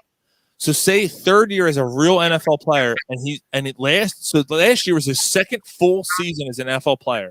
Okay, and I actually was viable. I was actually impressed. He was viable with the progress he made at playing that position because you never heard his name called in the game. No one ever said, "Oh, Jordan Mailata was horrible today." No one ever said that. If he's just starting left tackle, I'm fine with it. All right, so the offensive line didn't need to be addressed. That's well, first of all, I thought that they did address it with the 2nd pick. You said okay, so 2022. Exactly. That's how the conversation started. They didn't address the offensive line. Yes, they did. By draft Dickerson. They drafted the best offensive guy with 2 ACLs and 2 and they signed like 4 guys. But the guy that they drafted, I'll admit to you, it's a risk, but he was the best offensive lineman in football, in college football. He's the best offensive lineman in college football. So was Sidney Jones the best corner, and he fell to the 2nd round. Yeah, but DK Metcalf fell to the 2nd round because of injuries too, and he turned. Look, you and I both said that we're not thrilled under Dickerson. They overdrafted him. I still feel that they overdrafted him. Mm-hmm. But the offensive line, when healthy, has 5 or 4. Well, now 3 Pro Bowlers, and then 2 guys. 2 guys that seem like they're going to be all right. Can I say that's the whole right side of the line? That's my point. In red letters, when healthy. Right. That's my point. Exactly. You know what's interesting about that? You have guys that are consistently breaking down. The 3. Jason Kelsey, probably one of the best centers the Eagles have ever had. Never, hardly missed a game. Right. So you have him, and then you have Lane Johnson, who's clearly breaking down, and Brandon Brooks coming off 2 Achilles injuries. He's not lasting a season. Like he probably not. No. So then you got 2 guys that are. We'll see. Which is interesting though. Your main concern though is the left tackle position, and yet the right side of your line for Jalen Hurts is covered, and it's going to take care of him because your main concern, the offensive line, is that's his blind spot. One of the most important things on a football team. But you're missing the boat here. The main concern of this team is the quarterback. That's the main concern. The guy's got to learn. The guy's got to learn how to A, be accurate, which he's not, and B, stop being a college quarterback where when he looks up and the first read's not there and he runs. Listen, I'm not sold on defense. I'm not sold on this guy at all. I hope I'm wrong. I don't think he's that good. And but Rob, don't you want to give him a chance? Don't you think he deserves a chance? I'm giving him a chance, but if I had to go to Vegas and say, is this guy going to be good? I'd bet a lot of money on no. I hope I'm wrong. And then you got to worry about the goddamn coach. This guy makes Rich Kotite look like Albert Einstein. Oh, you went there. Oh, shit. So I'll give you the beer for this. Perfect. This is perfect because I want to bring this up. Pro Football Focus had Jalen Hurts ranked as the 31st out of 32nd quarterback in the league. Well, I mean, do you think that's fair? And do you think that's accurate? Yes. Yeah. What do you do? There's nothing on them. Right. I don't know if accurate or fair. Like them rankings are. They're like screwed. retarded. They're skewed. But Pro Football Talk's never right anyway. I look at my eyes. He did nothing to impress me last year. The only thing I'll say about him, I love his confidence. I love his mentality. He seems like he can be a leader. You just don't know if he has the talent to do it. I'm usually the most pessimistic fucker on this show, and if he doesn't, and I'm the one that's like, let's wait and see on this guy. It is, but we are waiting and seeing. I'm not judging him. All I'm saying is, if he doesn't have the talent to do it, the Eagles are fucked. They're Well, not. No, they're not. They're not. No, they're not. They got 3 first-round draft picks next year, and if he's that bad, they're going to have a high draft pick to draft his replacement. And I know. All of a sudden, there's no good quarterbacks. The quarterbacks, college football just ran out of good quarterbacks. They're not existent next year. But I don't know. I think it's fine. I think we'll keep playing it, Mike. We'll keep playing the wait and see thing with the quarterback and the offensive line. So that's what we'll do. We'll play wait and see. Get the fuck out of here. Right, oh, man. No, but I do think that Roseman put him in a position. He gave him toys. I think he's given himself some room. I think what he did was stockpiling the picks for next year. Yeah. I think that's I think that's part of their Because plan. they're not sure of what they got. If Hurts doesn't pan out, he's going to take a quarterback next year with an early pick. And I agree with you. And as I want to see this team get good again. And I 100% agree with you, Ryan. But Hurts sucks. It doesn't set them back for 3 years. It does because because they have 3 first-round picks. Because when you draft a quarterback, if you're drafting a quarterback next year, how do you know that quarterback you're drafting is ready to come in and play right away? How did the number 2 overall pick work out with Carson Wentz for us? They won a Super Bowl. It would have been fine if they didn't trade him, but we could spend 6 hours on that. But they also won a Super Bowl with him under the helm for 12 games. Yeah, but I mean, there's always going to be Jameis Winston, like look at Tennessee. They got rid of Mariota and Tannehill gets them. Like they're a competitive team. There's always a chance that a quarterback. So like Ryan, what's your plan? What did you think that they should have did? What do you think they should do, or what do you think they should have done? What's your fix for this? Like, and a quick fix, or like in 2022 or whatever. Not a quick fix. It's not a quick fix. That's my problem. Like, so what's your thoughts? And I'm fine. Like, I think they're going to suck this year, and I'm okay with that. Yes, they're going to suck this year. Number 1 with the second round pick, you take Asante Samuel, right? It doesn't be that's on. You take the cornerback. Like, okay.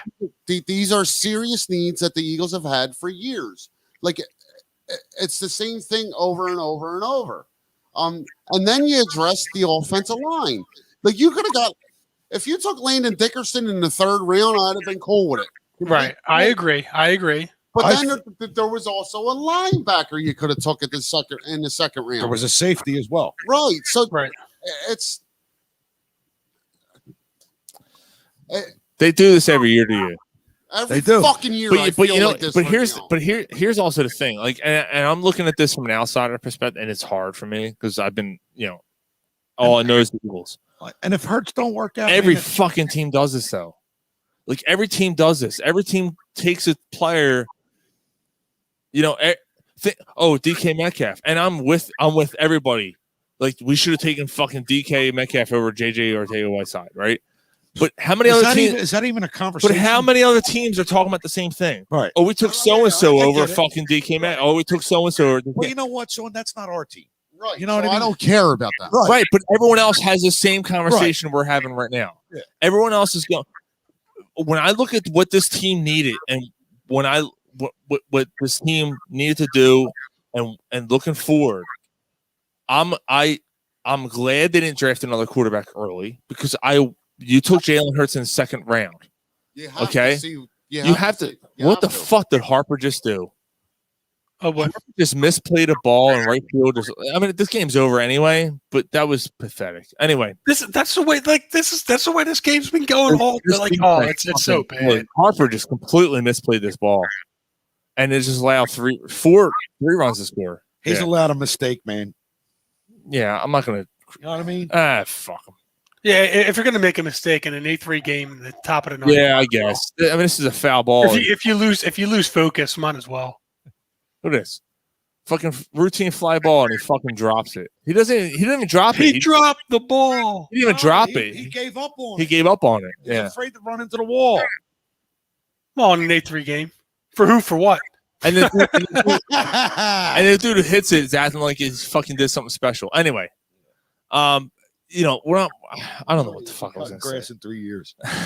Basically, what I was going to say is, you know, every team does this. Every team passes up on players. I like what the Eagles did in the draft this year, where they built within the trenches.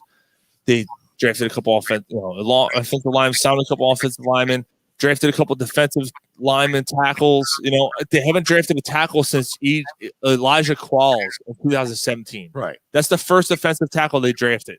And you know what? No matter Look what, how old Fletcher Cox is. We were talking last year how Fletcher Cox might be losing a step. Yeah, and you know, no matter where you pick or who you pick, what round, this round, late, early, high, got to see. Every draft pick is a crapshoot. Yes, it is. Every one of them. Yes, it is. Hey, you could also get a diamond in the rough in the 5th and 6th round. Now, look, we all have concerns about Dickerson, but if Dickerson ends up being a solid player after his injuries are over, then we're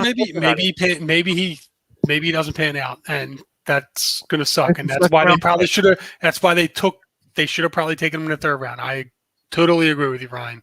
Now here, right, he could either be good, and you're like, wow, we got lucky getting him in the 2nd round, or he plays 2 games and he ends up with another injury. Here's the comparison. What the fuck? It's Dickerson and Asante Samuel Jr. That's your comparison, right? That's the comparison you have to go by. Or the linebacker Levon, whatever from Notre Dame. Okay, yeah, you're right. Yeah. Which one of those players can contribute? Is it the guy we drafted or the other two? So you compare those guys, but we do this every year. I mean, we talked about it last week. Dickerson has the most upside of all those guys. Row where your 2nd round pick doesn't contribute. Right. What's that, Rob? Dickerson has the most upside out of all those guys you just mentioned.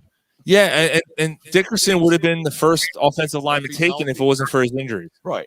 Right. You know, so I think as a center type player, he would have been the first center. He would have been drafted. He could play every position. He would have been drafted above. Yeah, he would have won the top 5. Yep. Top 10. And 10. And his locker room presence. Don't forget that. I did. I don't know anything about it. Read it. Read the article. I'm not reading. I don't know how to read. Right? He's going to get you all fired up. We're going to go out there as he's limping because he's got a bad. All right. Well, I think this show is going on long enough. It's time for our last segment. Rob, have you had fun tonight, dude? We didn't even talk about the Kerrigan signing, other than we didn't even get into arguments about it because we went off the rails. I blew my load. So Rob, this is probably the most fun segment we do, and this is how we kick off the end the show, I should say. Well, the most fun segment's usually if Gary's drunk and he's doing through the beers. Yeah, he's sober right now. Nothing wrong with that. So we do a segment at the end of every show. It is Corner Pub Popcorn, and we basically look at the last 50 years in movies, and right now we're up to 85. We're going to do a double feature tonight. It's the 85 and 86. So Gary's got 1985. So we basically do the top 10 grossing movies, and then a couple honorable mentions. And who's got 86? Mike? I got it. Yeah. All right. So Gary, here's 1985 Corner Pub Popcorn. You're still all right. Number 10, 1985 was Commando. Blow off some steam, Bennett. Coming day and night. Blow off some steam, Bennett. Number 9 was Pee-wee's Big Adventure. Oh. Number 9 was yeah.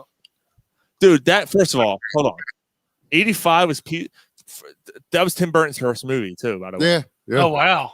The 80s was the golden age of comedies, by the way. Yes. Yeah. The 80s are probably the most original era of movies. 100%. That's probably true. Yeah. Dude, Pee-wee's Big Adventure is amazing. That whole those he's got the fucking half It's been so long, dude. I know. But he's driving, he's like, what you do? He's like, those labels on the mattress said do not remove. I got angry one night and I cut one of them off. Oh my god! He's like, ah! and then the best is in the bar. He's like, I say we hang him and then we kill him. I say we let him go. And that's Elvira. Yeah, oh my god, yes, that's Elvira. It is. All right. Tell him large Marge sent you. Number 8. And look, Gary's getting annoyed. Yeah, he's getting annoyed. Gary's getting annoyed because he ain't about the wretched Pee-wee's Playhouse. Rambo First and Blood she Part looked at 2. him and said, What is it? Rambo First Blood Part 2. Wait. Rambo Part 2 first. Murdoch. Wait. So it's just First Blood, but it's Part 2. Yeah, geez. Murdoch. I'm killing So wouldn't you. Wouldn't that be a second Blood? Yeah. I mean, I'm just. Shut the fuck up. It's First Blood Part 2. That just doesn't make any sense. What was that? 8? Fuck you! I'm trying to help you, motherfucker. That's what I'm saying. Carrie just asked what year that was. Who did? I said, what number was that? Oh. Number 7, Fright Night. Great movie. Yeah, Great. you gotta talk into the mic. Yeah, Suck they my mic. can't hear you. Number 7 was Fright Night. That's Thank a you. There great you go. fucking movie. You got it, brother. All right. Number 6 was Witness. Can I get a witness? Can I get a witness? Witness. Who was in That's that? actually a good movie. It's I know. Harrison Ford. It's about a murder in Amish country. It happened at daytime? It had to, yeah. Some Amish kid witnesses a murder. So he's trying to protect them, but everything's done during the day in the sun. Number 5, After Hours. After Hours. See? Was it during the daytime? The next movie is After Hours. Who was in After Hours? Was that Nick Nolte? Who was in that? Oh, hold on. After Hours. Was that 48 Hours that Nick Nolte was in? Oh, yeah, you're right. I'm sorry. We gotta put them in the shit. Rosanna Arquette. You fucking asshole. Was it Rosanna After Hours? Arquette. Is it 48 hours. It's not Patricia Patricia Arquette. Who's this? Rosanna Arquette. Who's Yeah. Rosanna Arquette? Rosanna Arquette. Who's the bitch with all the shit in her face? That's my wife. Pulp Fiction.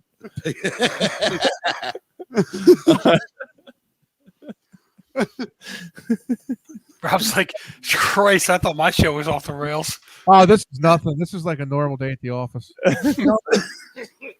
Hold on, Gary's having a heart attack. Just give him a minute. Flick that bean, yeah. It'd be all right. Number 4, The Goonies. Oh, I love gotta love the Goonies. Goonies. Nice. Number 4 is Goonies, huh? Man, you really are hungry. You know, dude. Number Yo, 3. back in the day. Number 3, The Hold Color on. Purple. Hold on. We're back in the day, man. I don't want So when I was a kid and the Goonies are out, so one of my boys, James, dude who plays Sloth, it's fucking Gene Hackman. Dude, what? Dude, that was a running joke for fucking 10 years, dude.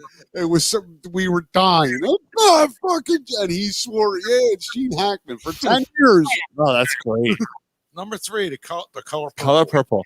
So I recently saw a post that said, "What's the greatest movie ever made?" And my old drummer, in my old band, said The Color Purple. I have actually never seen it. No, I never did it either. I heard it's Whitney Houston. It's or, powerful. Whitney Houston. Oprah Winfrey.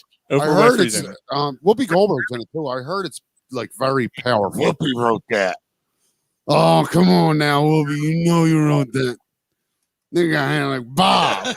Let me rub my fingers through that Bob while you go pussy ass. Yeah, by the way, Whoopi Bob. wrote that. Hold on. Bob who? Bob wow. One of the greatest comedians of all time passed away this week, by the way. Paul Mooney. Paul Mooney passed away. Yes.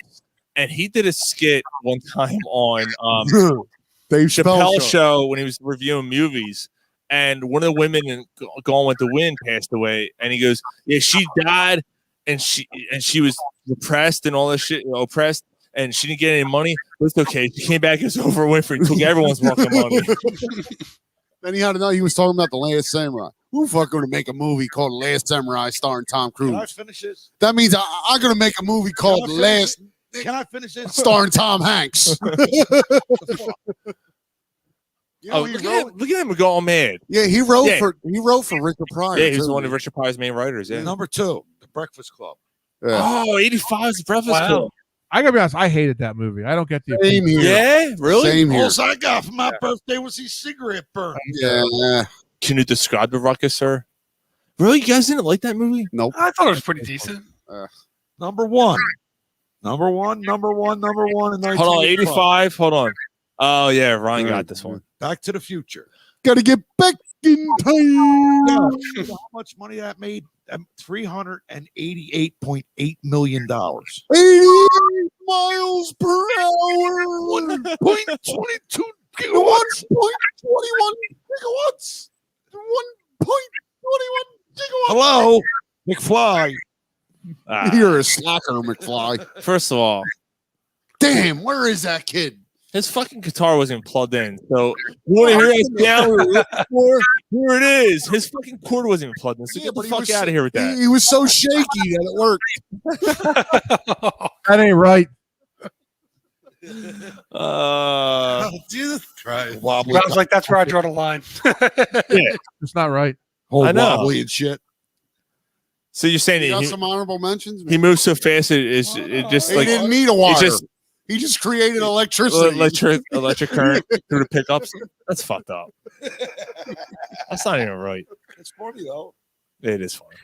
All right, we got out of Africa as a Can't hear you. honorable mention. Out of Africa. Out of Africa. Out of Africa. Yeah, William Hurt was in that, I think. Yeah, go back to Africa.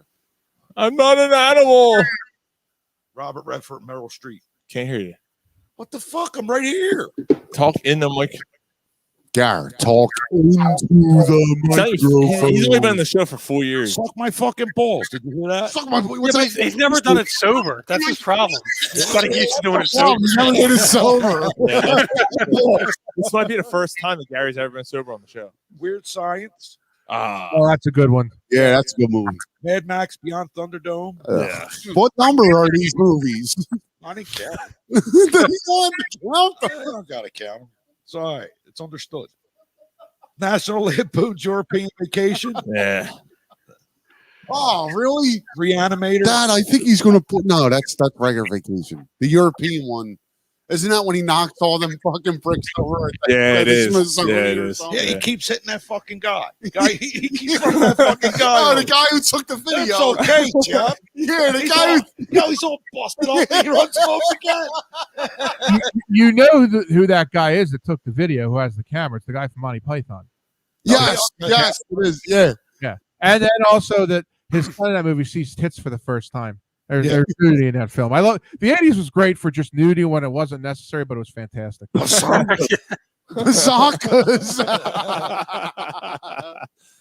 That's great.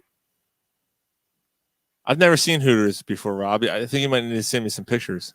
Yeah, pictures, videos, whatever the hell you want. All right, awesome. Rob's got to hook us up tonight. TNA. All right, what do you got? Hi, welcome to Rob. That's it. That's it. Yeah. All right, Mike. 1986. Usually, Rob. By the way, we don't usually double it up or we mixed the last couple weeks. So Mike's got 1986. Hold on, 1986. I thought Pee Wee's Big Adventure was 86. All right, number 10. I got to guess. No, I know I'm fucking wrong.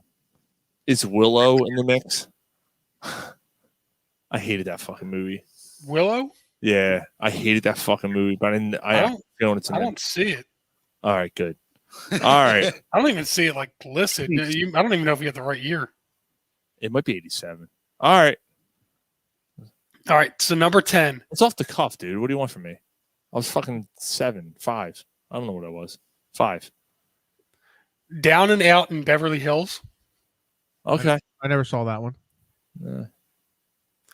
Missed that number one. Number 9's low, seemingly. Ferris Bueller's Day Off. That's a good one. That is a good one. Ferris Bueller's Day Off is a classic. Absolutely. You want me to make a phony phone call to Edward Rooney? Rooney! Pardon my French, but you're an asshole. All right, number 8. Ruthless People. That's a Walt Disney movie. I never saw that. It is a Walt Disney movie, and it's also a movie with Danny DeVito. I'm trying to remember who else is in that. There's a couple other people in that. I'm trying to find a French thing. Oh, here we go. Here you go. Ferris Bueller. I speak a little French. You're an asshole. Ah, fuck, that's the wrong one. Damn it. I had the part of my French. You're an asshole. I can't find it. Anyway, Pardon my French, but you're an asshole. I had it somewhere. So number 7, making a dual year appearance. The Color Purple came out in December of '85. Okay. So it was a popular movie. I never saw it. Man, 2 years I used to play it all the time for like the movie of the night, like after the 10 o'clock news that'd come on. Hey. I was begging to get in a movie. I'll suck. Suck your dick. Ew. I got these. Ew.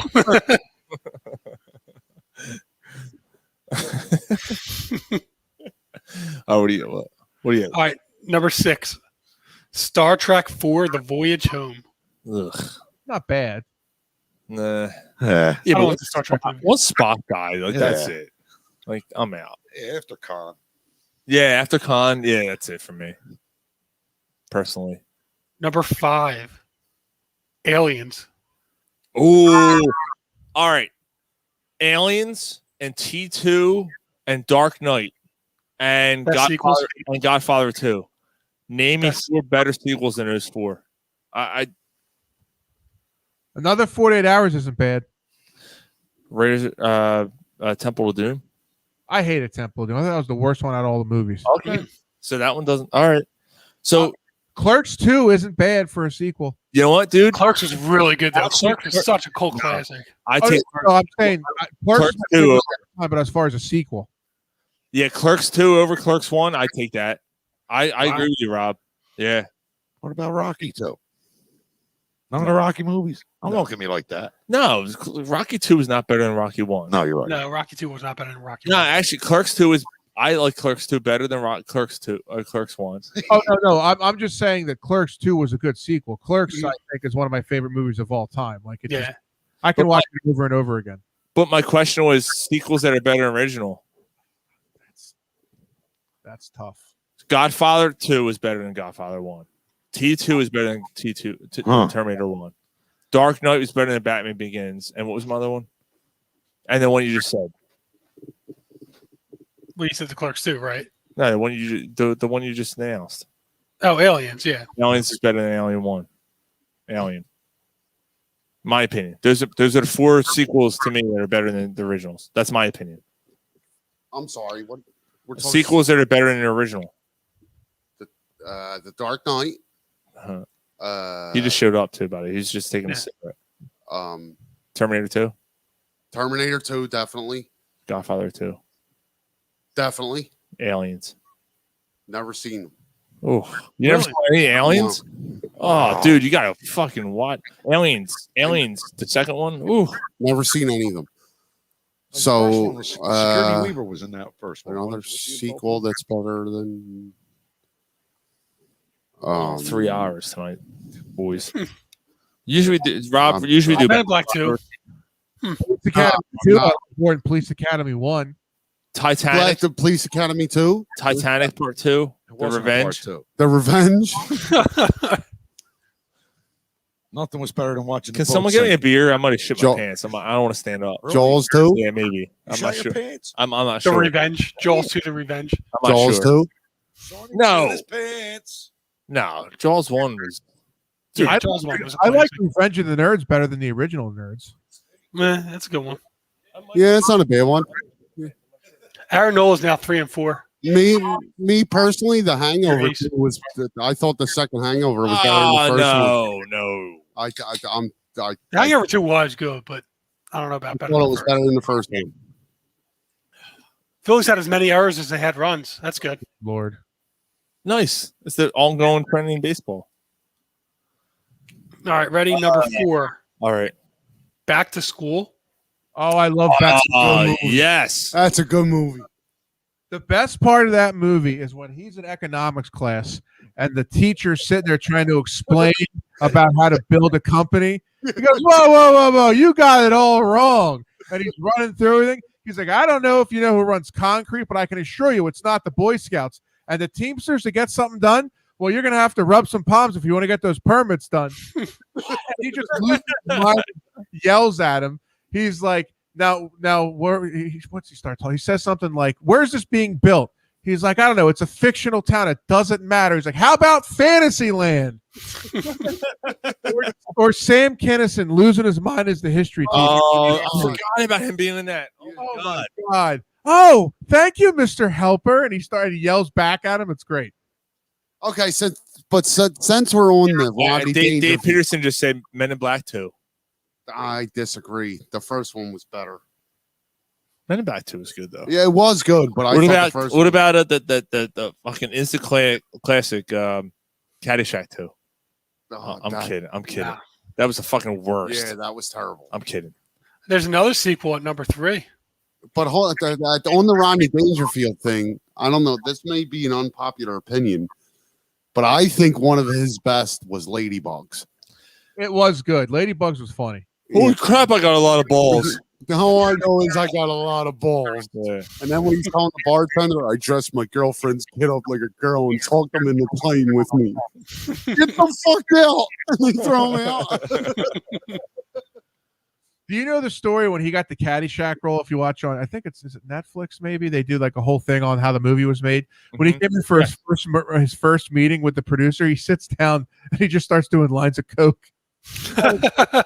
Dude, and the best part about Caddyshack is that Bill Murray and Chevy Chase fucking hate each other.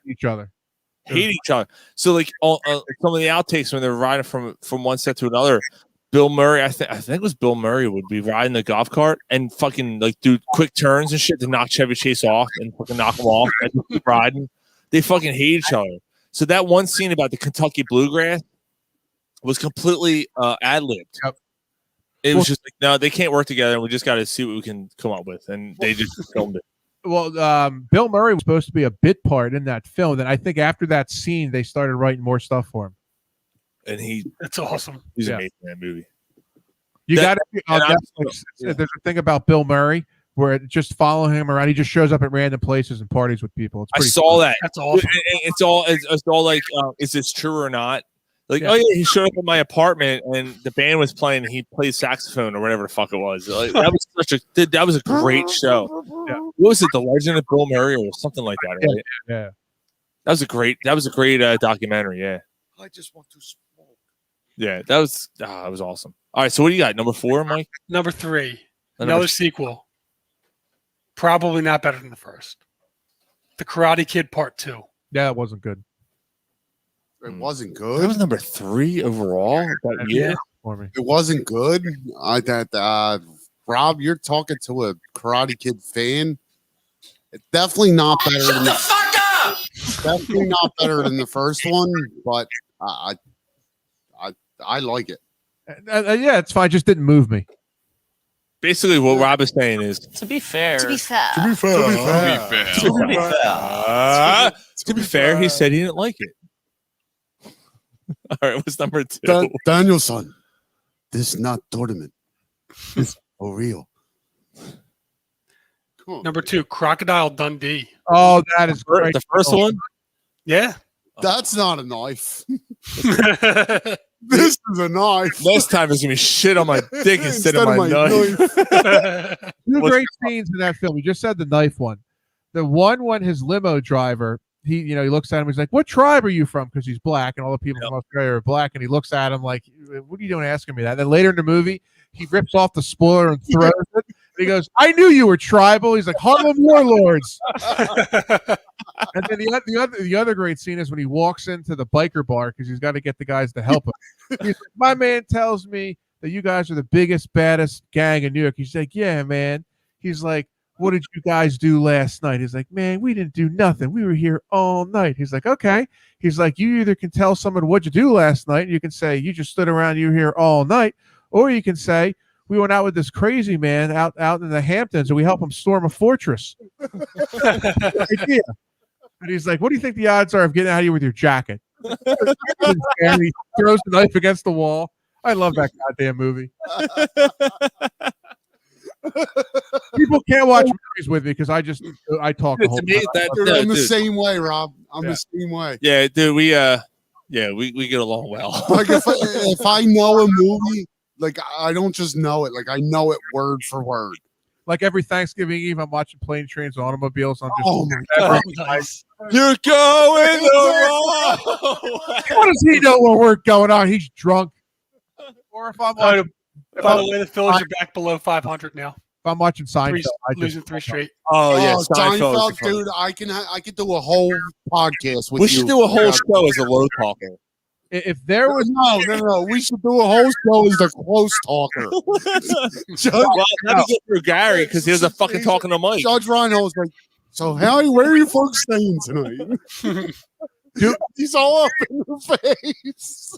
You can do a whole show on Jerry Seinfeld's girlfriends and the ass that he had. Holy, I hope he banged half of them. Oh, I'm sure. Yeah.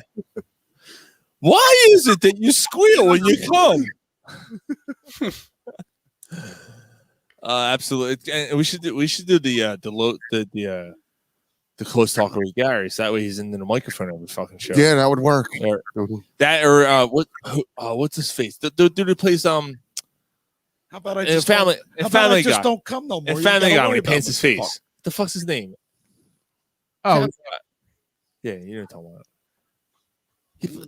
He plays the fucking dude in the wheelchair in Family Guy. nice. Peterman. No, Putty. Yeah, Blake- what's my the friend. fucking name? Yeah, his name's Putty in the show, but that's Yeah, and he fucking, I'm ready for the game. He comes in his fucking face. David. I I just forget his can't be with a face painter. Oh, that's cool. No problem. Got to support the team. So then, So you're a face painter, huh? That's right. So then later in the episode, she's like, Patrick. Warburton.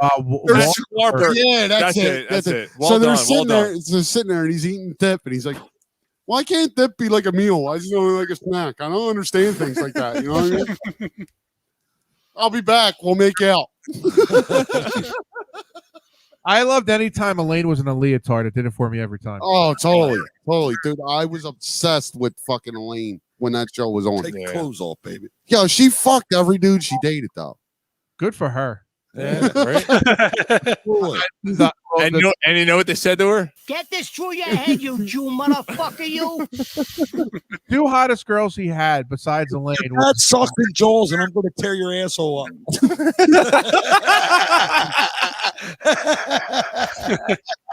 Hold on, Robinson. No, his two hottest girlfriends were Taryn Hatcher and then the model on the plane in first class when he was putting their slippers on. She was like the supermodel. Oh my god. That's Yeah, Terry. They're real and they're spectacular. They weren't real, but they were still great. Yes, they were spectacular though. I believe in a woman's right to choose. True. Yeah, I agree. Oh, Dolores! Rhymes with a female body part. Dude, one of the best episodes though was fucking when George was pretending to be a fucking marine biologist. When he was pretending to be a marine biologist, the sea was angry that day, my friends. Like an old man at a deli trying to come back soup. So I reached into the blowhole and I pulled out a golf ball. And it's a Titleist. golf ball. Was it a Titleist? And Kramer, is that a Titleist? And that's the same episode when Kramer he's hitting the golf balls into the fucking ocean, and he comes in Jerry's apartment. You want these? I don't want them. Oh, he suck, and he throws the fucking clubs at him, and he's sitting on the chair. See, I can see it, and he's like. I love when Jerry wants to date his girlfriend's roommate. So him and George come up with the idea to have a threesome. Yeah, it's a big elaborate thing. Jerry comes back, meets George. What did she say? They're into it. They're into it. And Jerry goes, I'm not an orgy guy. I'm not an orgy. I gotta change my apartment. George goes, what are you, crazy? That's like discovering plutonium by accident. I'm not an orgy guy, dude. I'm gonna change my apartment and have red lights all over and oils and things and candles. All right, my top. I don't know if it's my top three. The three I go to right away is the fried chicken.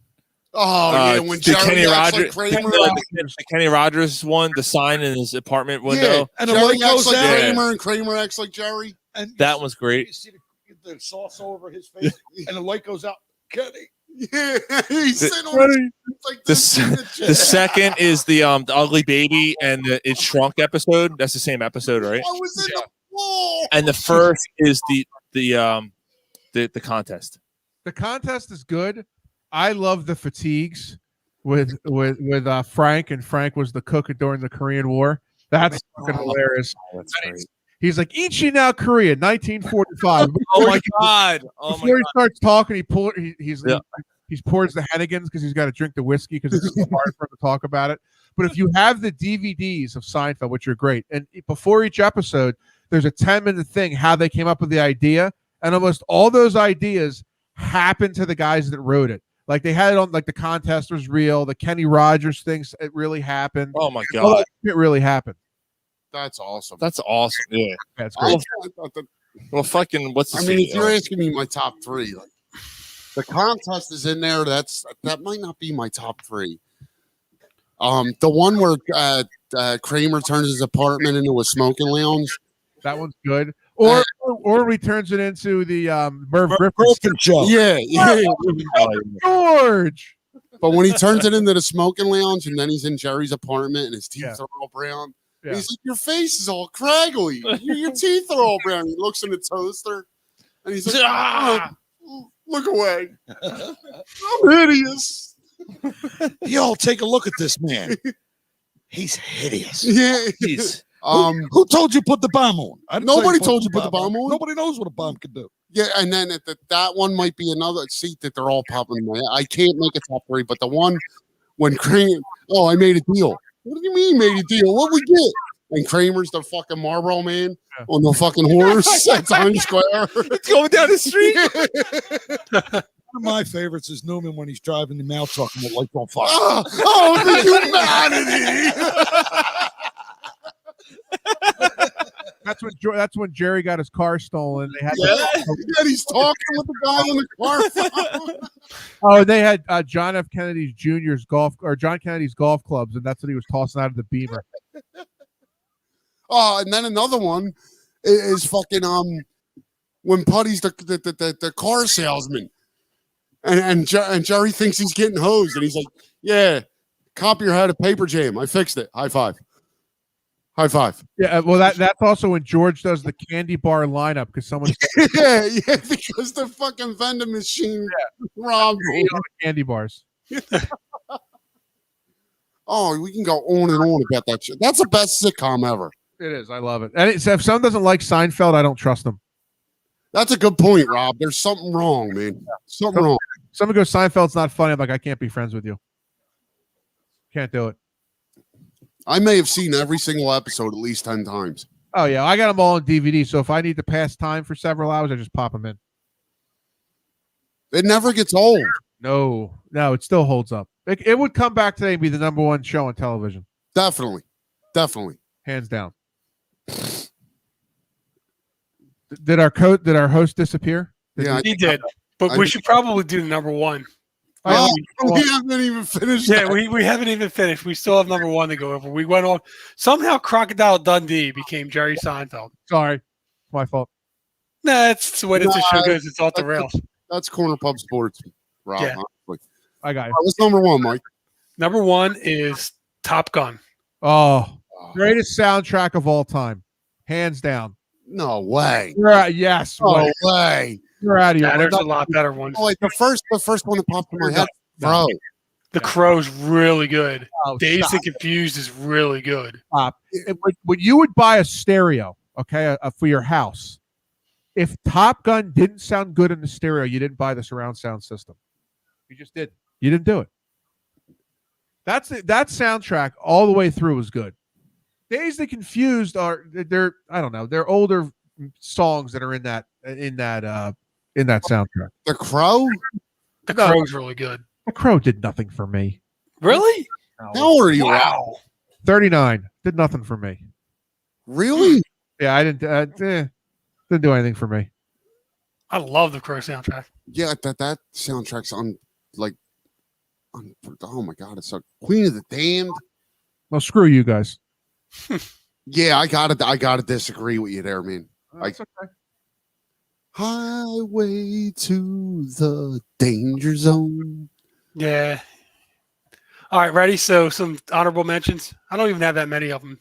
And usually I have a ton. Number 14 is Cobra. Love that movie. Love that movie. What you gonna do, pig? The world's falling apart, big. Oh, Roman Cabretti. Oh, Sylvester Stallone. Love that movie. Right, yeah, Stallone, not Arnold. Yeah. That car he had in that car was badass. Well, is that what it was, bro? A 49 Merc? Oh my God, that car was badass. All right, number 15, Stand By Me.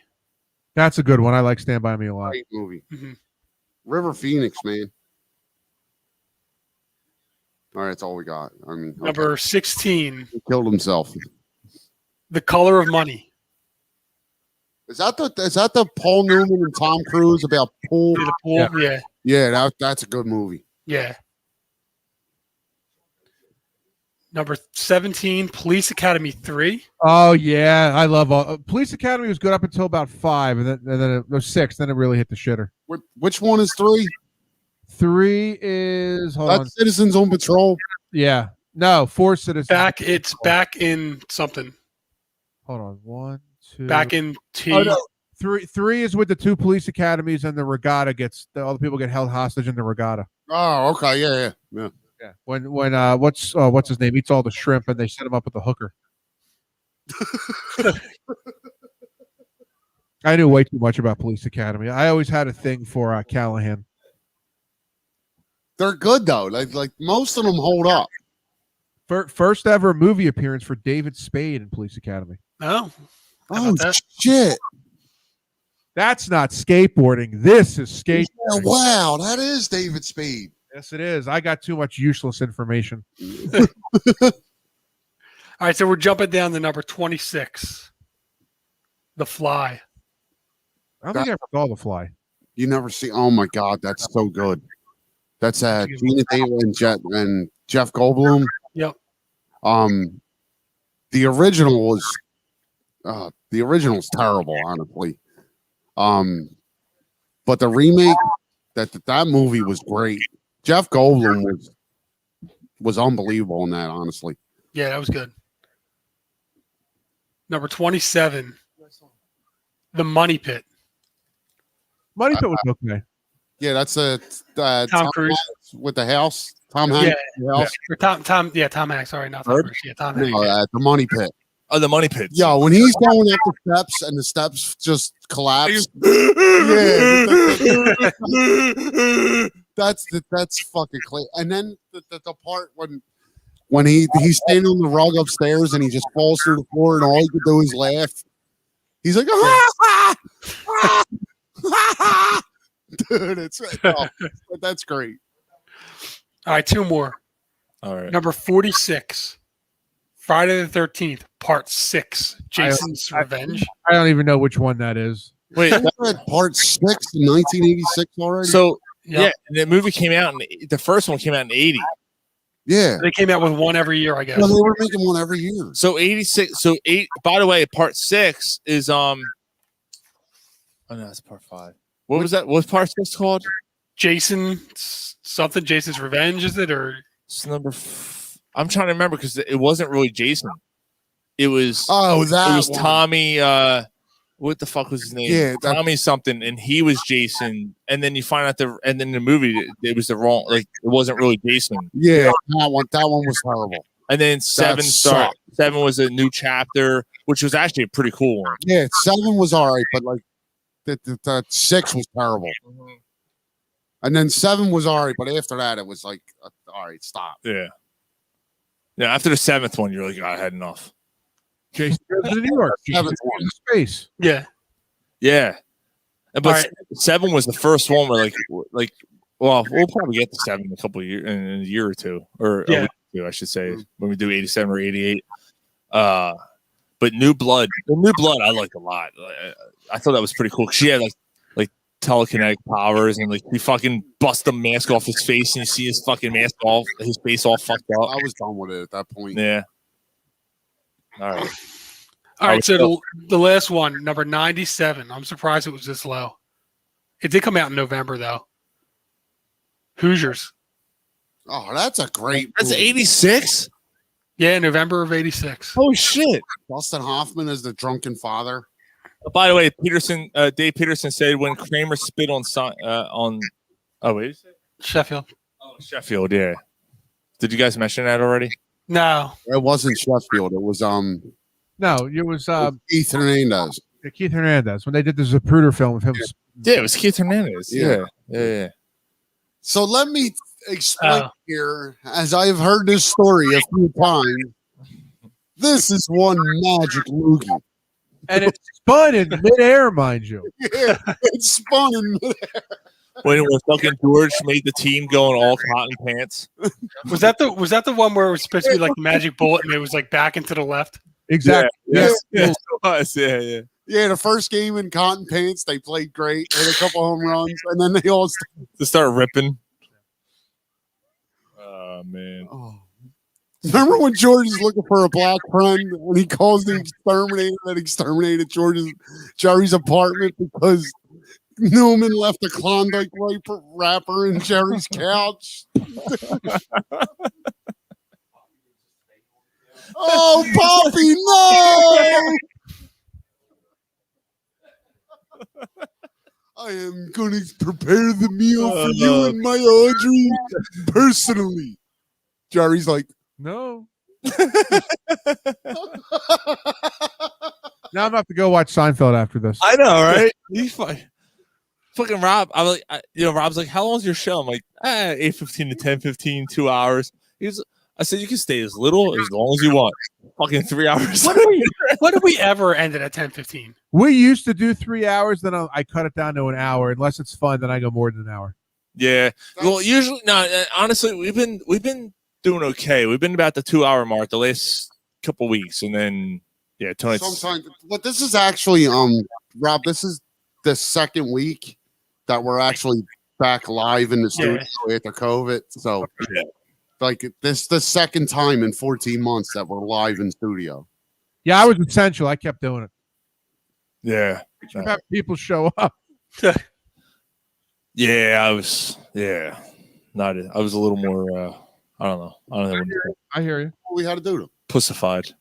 No, you got a family and shit. We had to do what we had to do. Yeah. So it's okay. You're like all my friends who are married. You know, they got to listen to their wives. That's right. It's true. Where's the it's true? I'm one of the last of the Mohicans with all my friends. I'm the only one that's single with no kids. Last of the Mohicans. Hey, good for you. Dave just said we lost Gary. We sure did. You can see Gary on that. There he is. He's awake. He's just had enough. He's awake, yeah. Gary did the Houdini act sober. Yeah, he's actually sober Houdini. Sober Houdini. Well, guys, do you have any more, Mike? Nah, that's it. All right. Guys, this is fucking fun as fuck tonight. Yeah, that was a great show, man. So, Rob, where can people find your show, brother? Anywhere you can get a podcast, Spotify, Stitcher, there's like 40 of them. You can find the podcast there, The Rob V Show, The Rob Velvis Show on YouTube, Twitter, Velvis82, Instagram, The Rob V Show. Shameless plug for the New York Packers. If you guys like good semi-pro baseball, watching the best college talent in the area, check out the Sports Fan Base Network to check out all our games. And, of course, check out greenlegion.com for all the trips. We'll be in Vegas. I'll be out there with Hollis Thomas. A lot of the ladies in the business we know are out there. So if you find me in Vegas, it'll probably be a good time. So check out greenlegion.com too. Yes, sir. I had unfortunately had to back out of the trip for circumstances that I did not see coming. But yeah, they have great packages going. The Vegas package is up and running. greenlegion.com. You can fly a charter flight if you want with a bunch of Eagles fans. If you want to do your own flight, you can do that. If you want to fly another flight, you can do that. 4 to 3 nights, I think, are available. Different pricing. Definitely check them out. And you can call and talk to Connie on the far end. You sure can, and she's very, very nice. Very nice. She immediately responded, dude. It was awesome. And Connie, yeah. I didn't know Connie was that hot, dude. That's crazy. Yes, Connie's a 10, folks. Connie's a 10. Motherfucker. Maybe I should just re-up my trip and go. And Connie be there? I don't know why. Unless there's a death in the family, you should not be missing Las Vegas, especially with this goddamn crew. Yeah, absolutely. Are you married? If you're married, you probably shouldn't come. Oh man, I'll say this can't put that kind of money. Yeah. I'll give videos and pictures. Yeah, there you go. Yes, there you go. Well, we're expecting some pictures from you, Mr. Yeah, Mr. we're hoping Velvis. you become a friend of the show, Rob. Yeah, of course. Whenever you guys need somebody out of the bullpen, just call me. Yes, Absolutely, man. This was And- fucking great, man. Yeah, this was a great time, and same for you, man. You need a co-host? Hit us up. We'll All right. come on your show, please. So, yeah, this was a great time, and we had a blast. And of course, we want to thank, like Rob just said, check out the Rob V show, Mr. Rob Velvis for joining the show tonight. Ryan, Gary, Mike, and myself. We do this every Friday night on Facebook, Twitter, YouTube, and of course, same thing. If you download it, iTunes, Spotify, Stitcher. What is it, Gary? Satchel. That's right. And anywhere else you download the show, you can do that. So we thank you guys so much for listening. This was a long one, but this was a fun one, man. Seinfeld, all kinds of shit. This is a great show. We had a great time tonight. We will talk to you guys next week. Mike. Penis out. So, Mike with the penis out. There we go. All right, see you guys. All right, guys. I'll see you. We're good. All right, cool. We just logged out. All right, awesome. I meant this fucking